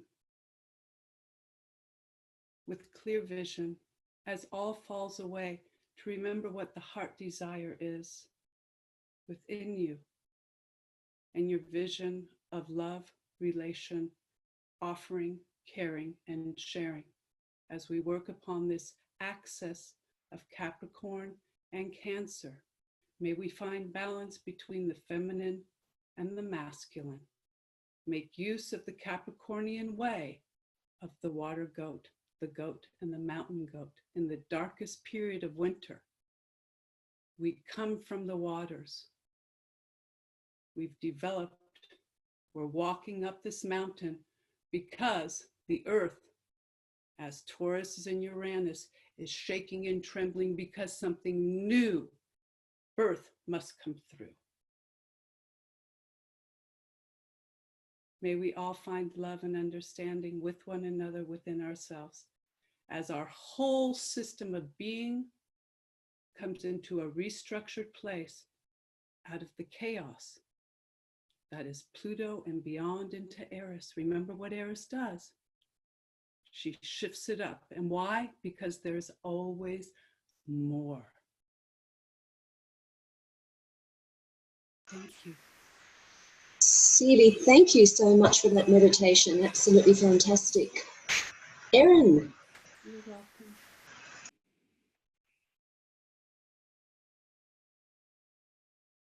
Unmute.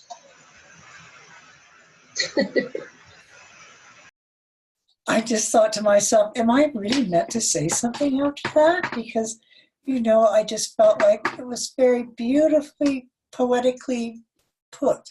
And it also has some intellectual rigor as well. I mean, we're talking here about being able to combine our structure, our Saturn, and Pluto, our depth. And this is what I think what is so great about the spontaneity of how this panel wasn't created. It came up and out, and suddenly we were doing it, Linda, and now we're still doing it, and people are so fascinating. I never get enough of ideas, of people's thinking. And so thank you very much for what you did. It was extremely deep and very sensitive. Thank you. Oh, absolute pleasure. Erin, we actually have two more speakers. Oh, I've got Michael and who else? And Sue Hillyard, and Sue is next. Oh, yes, I don't need to show any more things. Not right now. Can if you like later, but let's hear from Sue from now. I'd like more people to speak, and that would be great. Welcome, Sue. Hi there. So what I would like to do is to invite Neptune to the conversation. Oh, okay, I'll turn. We'll see how it goes. I'm going to share my screen and turn off my video. So let's see.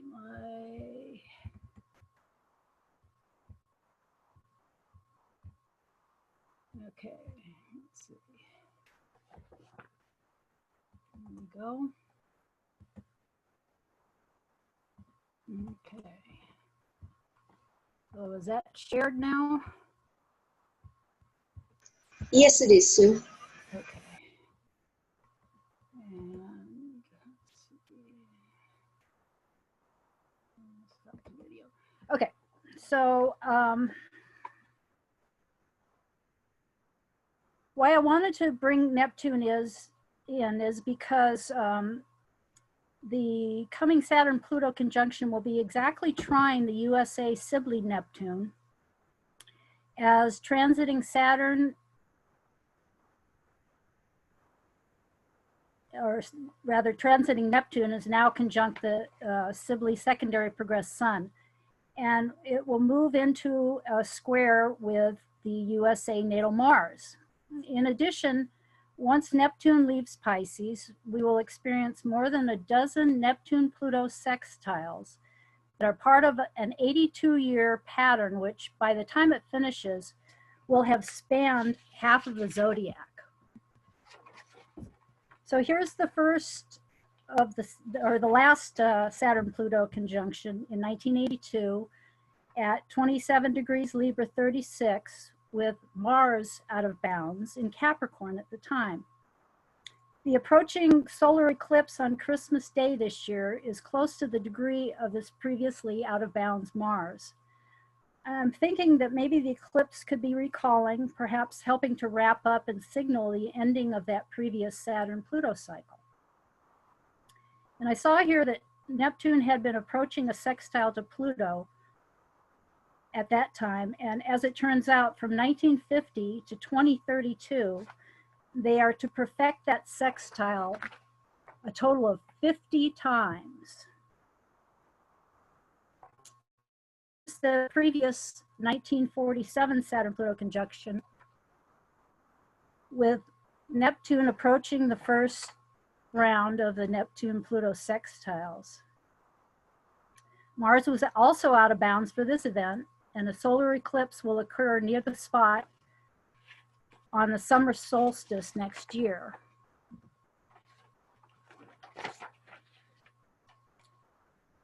Here's the coming Saturn-Pluto conjunction with Mercury, and this time Mercury is out of bounds.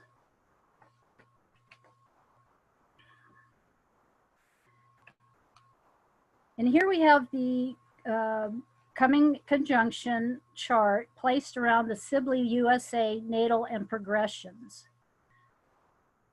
It forms a quincunx to the Cili natal Mars, right here,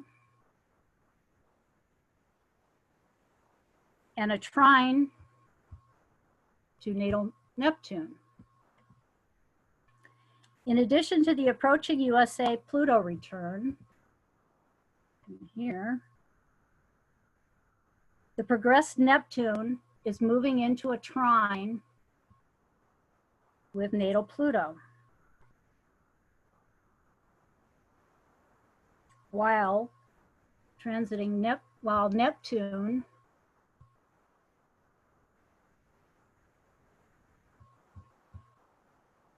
transiting down here is moving right along with the secondary progressed sun, as well as an opposition to natal Neptune. Of note here is that Cili natal Mars and Neptune are in a disseminating square to each other.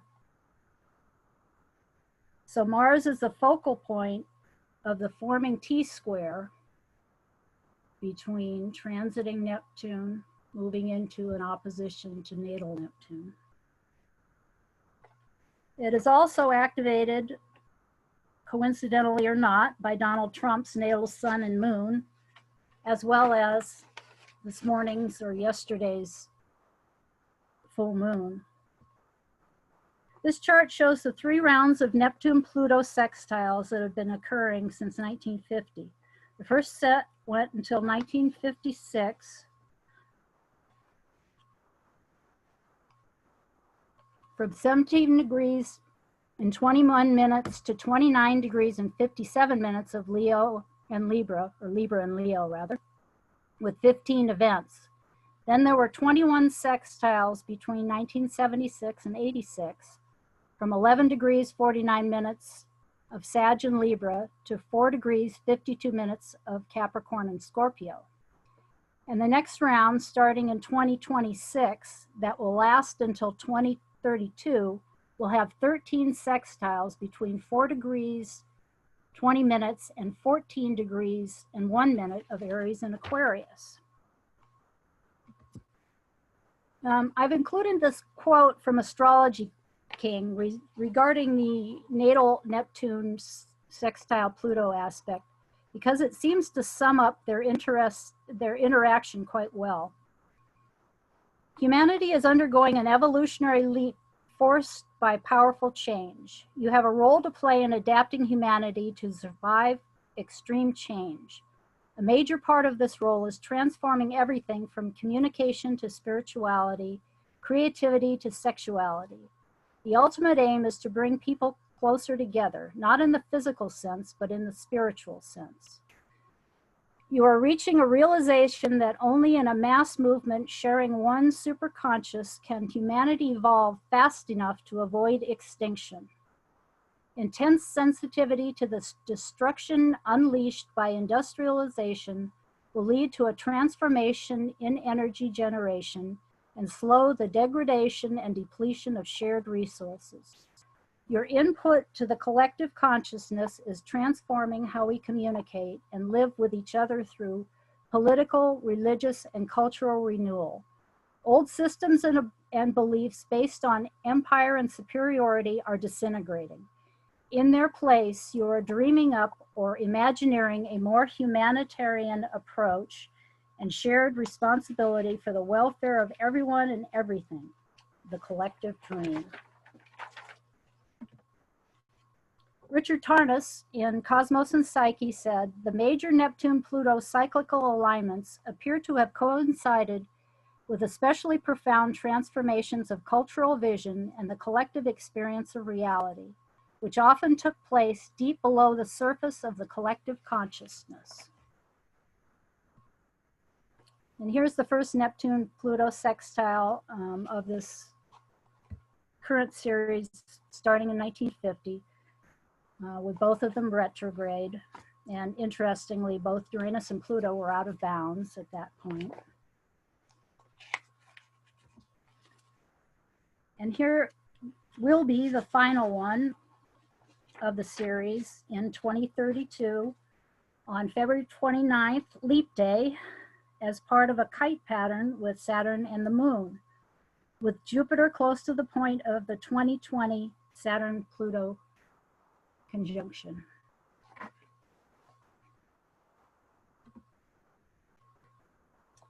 And the next Saturn-Pluto conjunction in 2053 will be in Pisces.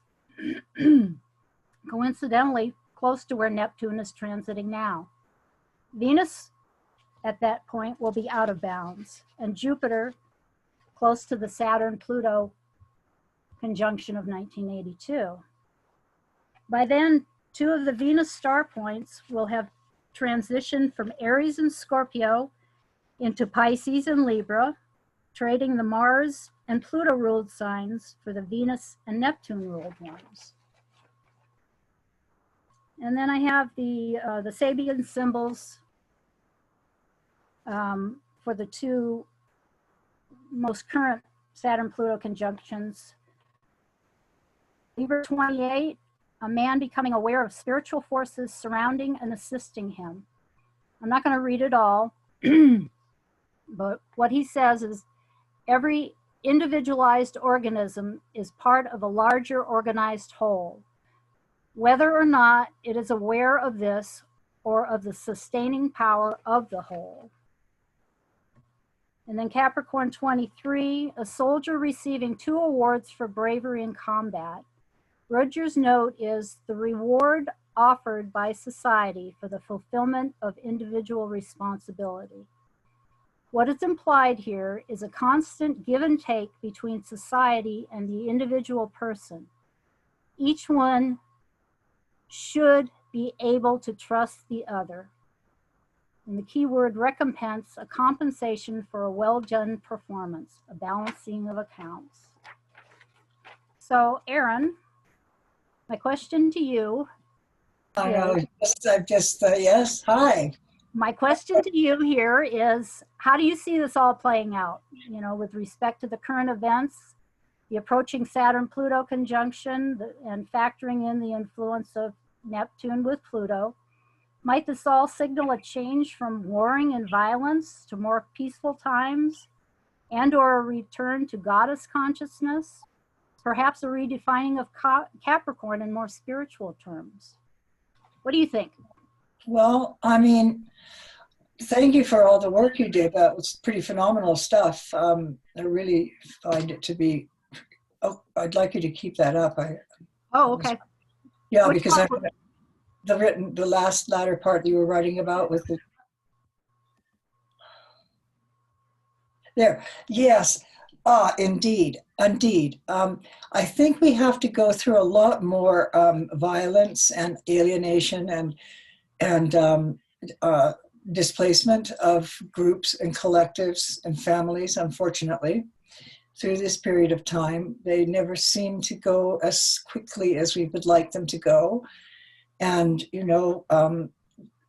a Saturn-Pluto conjunction is a very long evolutionary experience. And the fact that it's factored in with Neptune being involved as an almost constant sextile, but it will begin to elongate as Pluto begins to move further and further along, and it makes repeated retrogressions from 5 to up to 20 by the time we get into the period of time that even Jung, I shouldn't say even Jung, of all people, I would think he would be one of the people to think about the Piscean age. And in the book 9.2 of the collected works, he talks about preparing for a new age.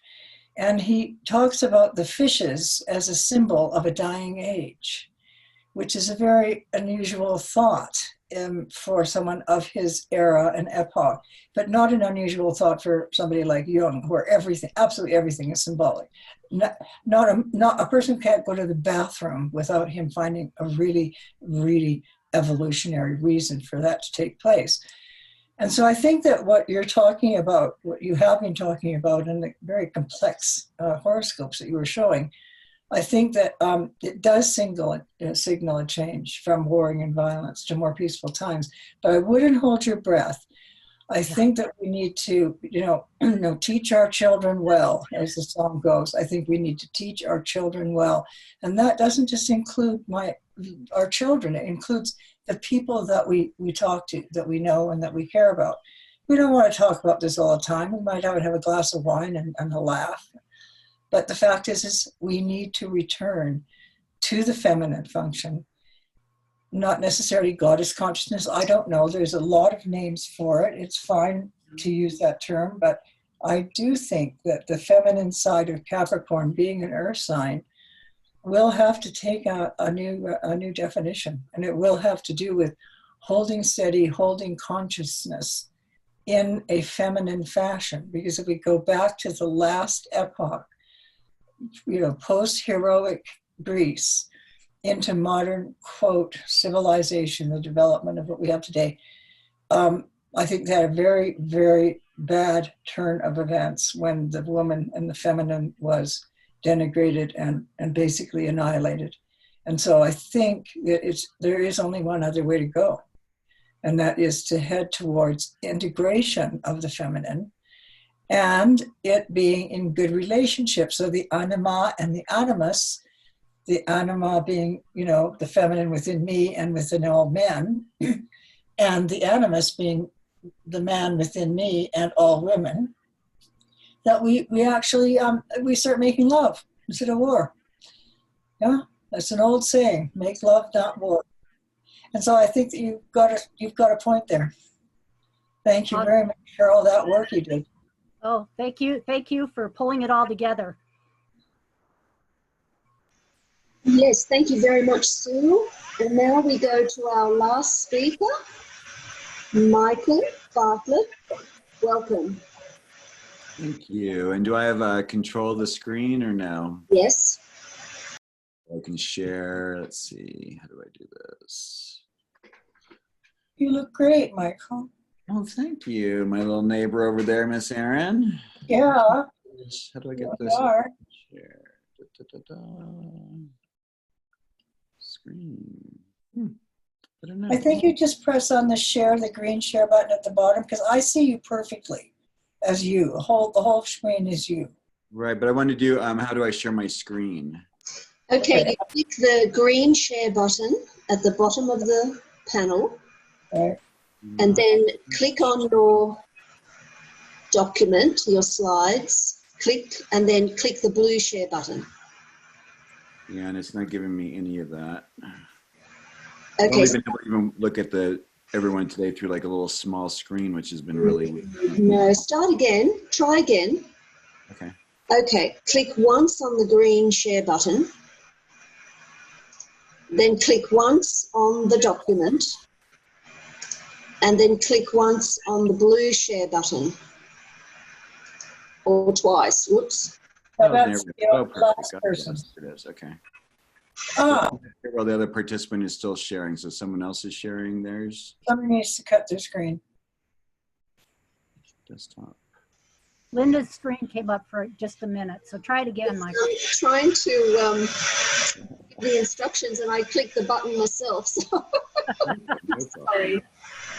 Michael, do you want me to go through that again? No, I should be able to do it. Share. Share. Oh my God, I have to go in there and do permission. Okay, share. Oh my God. It's one of those days, huh? I was the same thing, Michael, when I first started, believe me. I felt like a crazy person.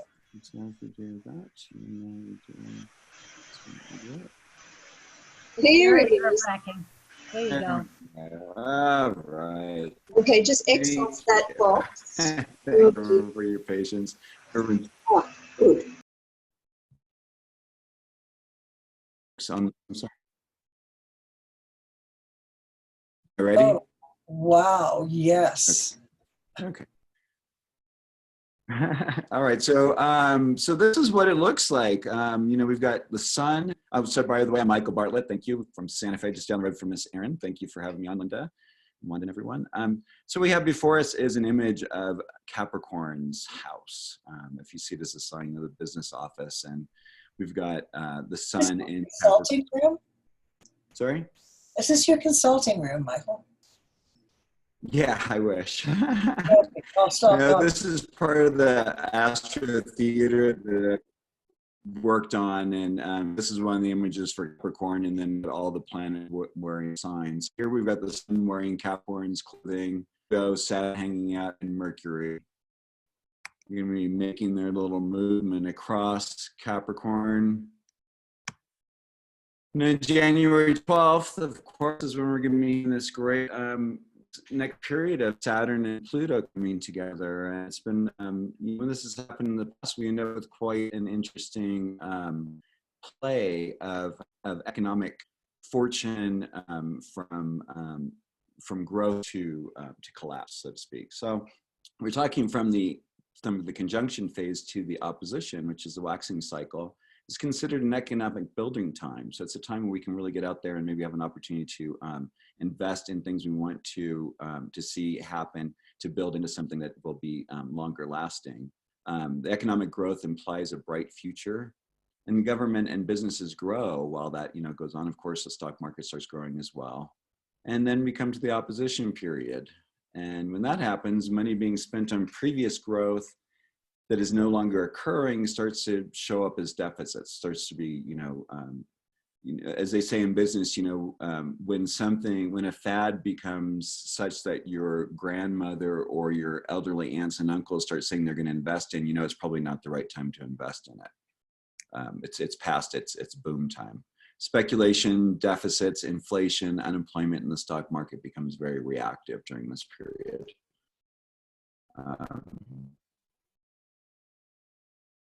Of course, is a 32 to a 37 years old, which is of course a generational marker. As we know, some of us in this group are people who wear this personally, and there are many people on the planet still have it from the last two times when these two planets came together. So the last time, of course, as many have been speaking to, was in November of 1982. We had the AT&T breakup. We had Canadian sovereign statehood. Erin can probably talk about that. The Falkland Islands issue, which will be interesting because we'll talk about that again in a second. That was the issue between Argentina and England over a series of islands. It was basically where they raised sheep. And Michael Jackson did his video Thriller, which was probably one of the most viewed music videos at that time.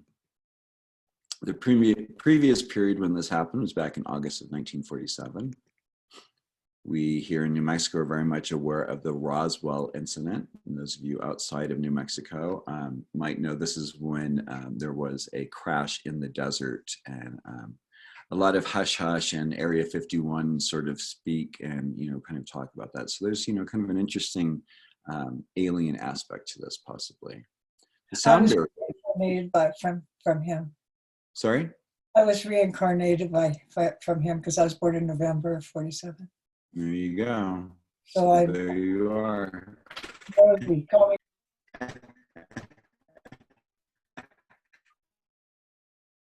That's through aircraft, and the war begins.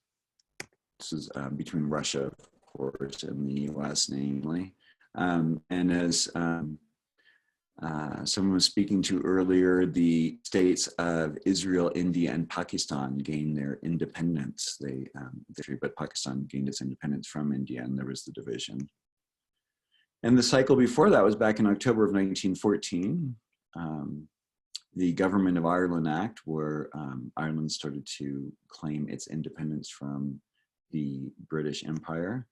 Archduke Ferdinand was assassinated, which of course began the First World War, which involved a lot of countries and finally involved the United States when we finally got involved. Interestingly enough, some would say that one of the reasons why World War I actually ended was because of Spanish influenza. When we think about the amount, many people who fought in World War I had never left their local rural areas. So when you bring all these people from all around the world and you start putting them together, then all these little bugs, germs, and things that we're all used to where we live is shared amongst other people, and not everyone has the same immune system, especially thinking about people being on farms and all the different diseases that can happen from just living on a farm. And then interestingly enough, there was the Battle of the Falkland Islands back then in 1914. And so to see the recurrence of it in 1982 is very interesting. So it'll be interesting to see if maybe there'll be another one that happens in January. As you can see, a lot of these issues have to do with independence and boundaries, as was spoken to before, and setting limits, carving out a place. In a sense, through the ways of making boundaries, it gives people the ability to claim their space and to claim their sovereignty, as with Canada and Ireland. And Gandhi gains his title of Mahatma, the Great One. One of the good things in 1914. So the hallmarks of this kind of union are war, division. I like to think of it as being consolidated power. These are times when people with money come in and purchase a lot of things for pennies on the dollar, and then people are further, more marginalized. It'll be interesting to see, as you see with these individuals who have these signatures. Bill Gates is born with a Saturn Pluto square. the wealthiest man on the planet. He just beat out Bezos once again. I think those two are in the lead for ruler of the universe or something.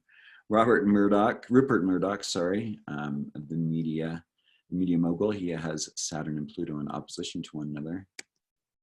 And then David Rockefeller, the Rockefeller clan, had it as a conjunction. So you can see, you know, even as a hallmark in one's personal chart, what that can build, what it can create, what it can help render unto the earth.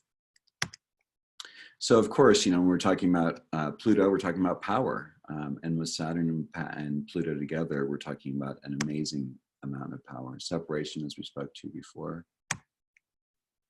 And then for the Saturn-Pluto conjunction, it's going to be, of course, January 12th of 2020. It's happening at 22 degrees of Capricorn. And we're fortunate enough to only have a single pass. Of course, we're already in it. We're already experiencing it at this time. So this is just going to continue to be kind of like, I think of Saturn and Pluto as being those ways in which we have to, what's the right term for it?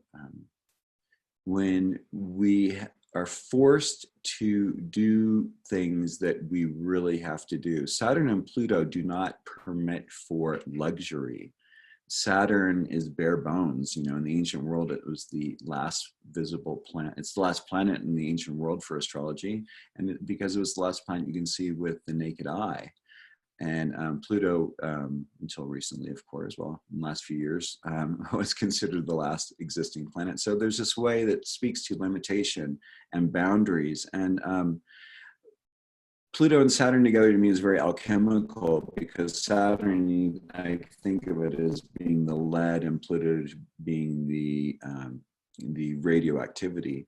And when we're attached to things, and this is what I mean by as far as luxuries, when we're attached to things, through the cycles of life, there are periods, like Erin said, you know, when we have to go into our winter time, you know, when we have to experience loss. And it teaches us the importance of the beauty and of the spring, so to speak. So if we're attached to holding on to, say, a car that isn't doing really well for us and is nickel and diming us and is costing a lot of money, but we're attached to it because it was our grandfather's car, or our mom, when our mom passed away, gave us the car, you know, but it's no longer really serving its worth, it might be time to let go of it. It's a luxury to hold on to that. It's a luxury to keep that going, because, you know, the truth is you need to maybe be thinking of being a little more leaner and meaner. That's, you know, sort of what's called upon in this time period with Saturn and Pluto coming together. This is going to specifically be affecting you if you have any planets from 12 degrees of Capricorn to 2 degrees of Aquarius, or 12 to 29 degrees of the cardinal, or 0 to 2 degrees of the fixed. These are going to create square and oppositions, which will require awareness and resolution. So, you know, looking to see where these planets are hitting in your personal chart are going to see, you know, what you can do with it. If it's a square or an opposition, it's going to be in your face. It's going to require you to pay some attention. The good news is it's a single pass. The bad news is it's a single pass. So, I mean, in a single pass, you know, means that there's a strength and an impetus to it. There's not the usual, you know, 3 passes, and you kind of get a sense of being able to resolve the energies over, you know, an extended period, you know, up to an 18-month period of time. But we're not really being given that luxury. It's kind of like the pedal to the metal.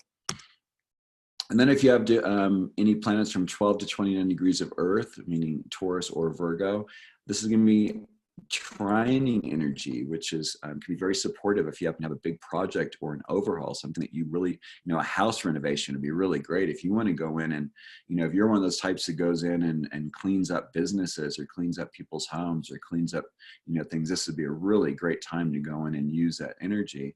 And I'm putting the squares and the trines together in this kind of a sense, because it's really important to understand that just as squares kind of force us to pay attention to things, trines require us to, if we put effort into them, we can make it happen. It's not something that's just given to us, you know, gratis. It's something we, you know, it really helps if we kind of put forth an effort. And especially, I think, when we're speaking of these Earth planets, because the Earth planets really want to make something happen in the first place.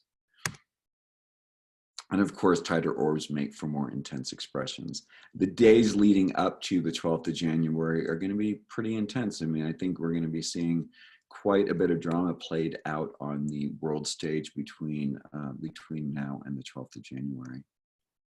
And so, you know, think about what was going on for you back in November of 1982, August of 1947.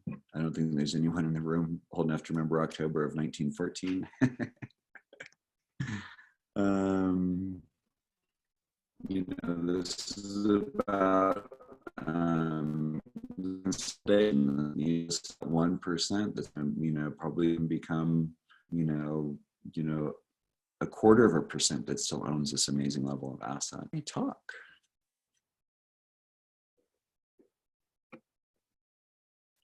Hi, Erin. You want to unmute yourself? Yes. Hello. So am I supposed to talk about inside the brain of Bill Gates? Because I mean, I have absolutely no idea how it works. Well, actually, I think that's a series on Netflix. So I'm tempted to watch it. I haven't watched it yet, but it's been an interesting series about, you know, kind of how his mind works. And well, it's so interesting the way you tied in those dates. I mean, it's so clean. I mean, you didn't, you know, doll it up with loads of images and stuff like I do, and you know, and putting the list there made it really, really evident as to what I knew exactly what was going on at that time. You know, exactly. You know, as I say, I mean, I can relate to myself what you were saying, especially about resources and how I might, because I have no Earth in my horoscope, right? And so I'm not exactly a person who understands being attached to the planet in a way that's sensible. And so, at least according to some people, and I'm sure to my clients, of course, I'm incredibly sensible. But I am definitely going to have to be doing some hard work on this one myself personally. And I wouldn't be at all afraid to use some of what you've been talking about with client work and their resources, and keeping in mind those dates. I mean, those dates are resonant. I mean, I think all of us are of an age where we do remember them. Yeah. Yeah, this is good to run back through those because, you know, August of 47, I jokingly said that I am the reincarnation of the alien, right? Because I was born November of 47. Yeah. And then I come back to New Mexico. I've never been to Roswell. Don't want to go there. Don't care about the guy. And then October, you know, 1914. Well, those are important dates because I come out of Ireland as well. Yeah, I mean they're all part of this situation, and your prediction possibly of another Falkland encounter is very interesting. I wonder what the royal family will do with that one. Yeah, it's fun. Yeah, my grandfather was born in October 1914, and so when I realized, I was like, oh my gosh, that's, you know, that was his birthday, and it's like, and he was such a, you know, it's a very powerful energy for a human being to wear, as you well know. No kidding. Yeah. Yeah, and when I'm looking at this business, the scary part for me is actually having resources and being able to manipulate with them, or even get some, and deal with it. And I guess it's part of the critical aspect of not having anything in Earth. And then suddenly we have Saturn Pluto, which I have in my 9th house. So what's my 9th house? What's Saturn and Pluto and Mars squared by my sun ascendant? It's all up here. It's not in my wallet. It's impractical, but it's not what I'm giving to others. They think it's practical, and there isn't a financial exchange naturally. And you do people's horoscopes for a living as well, and you know when you do things. Practical. What?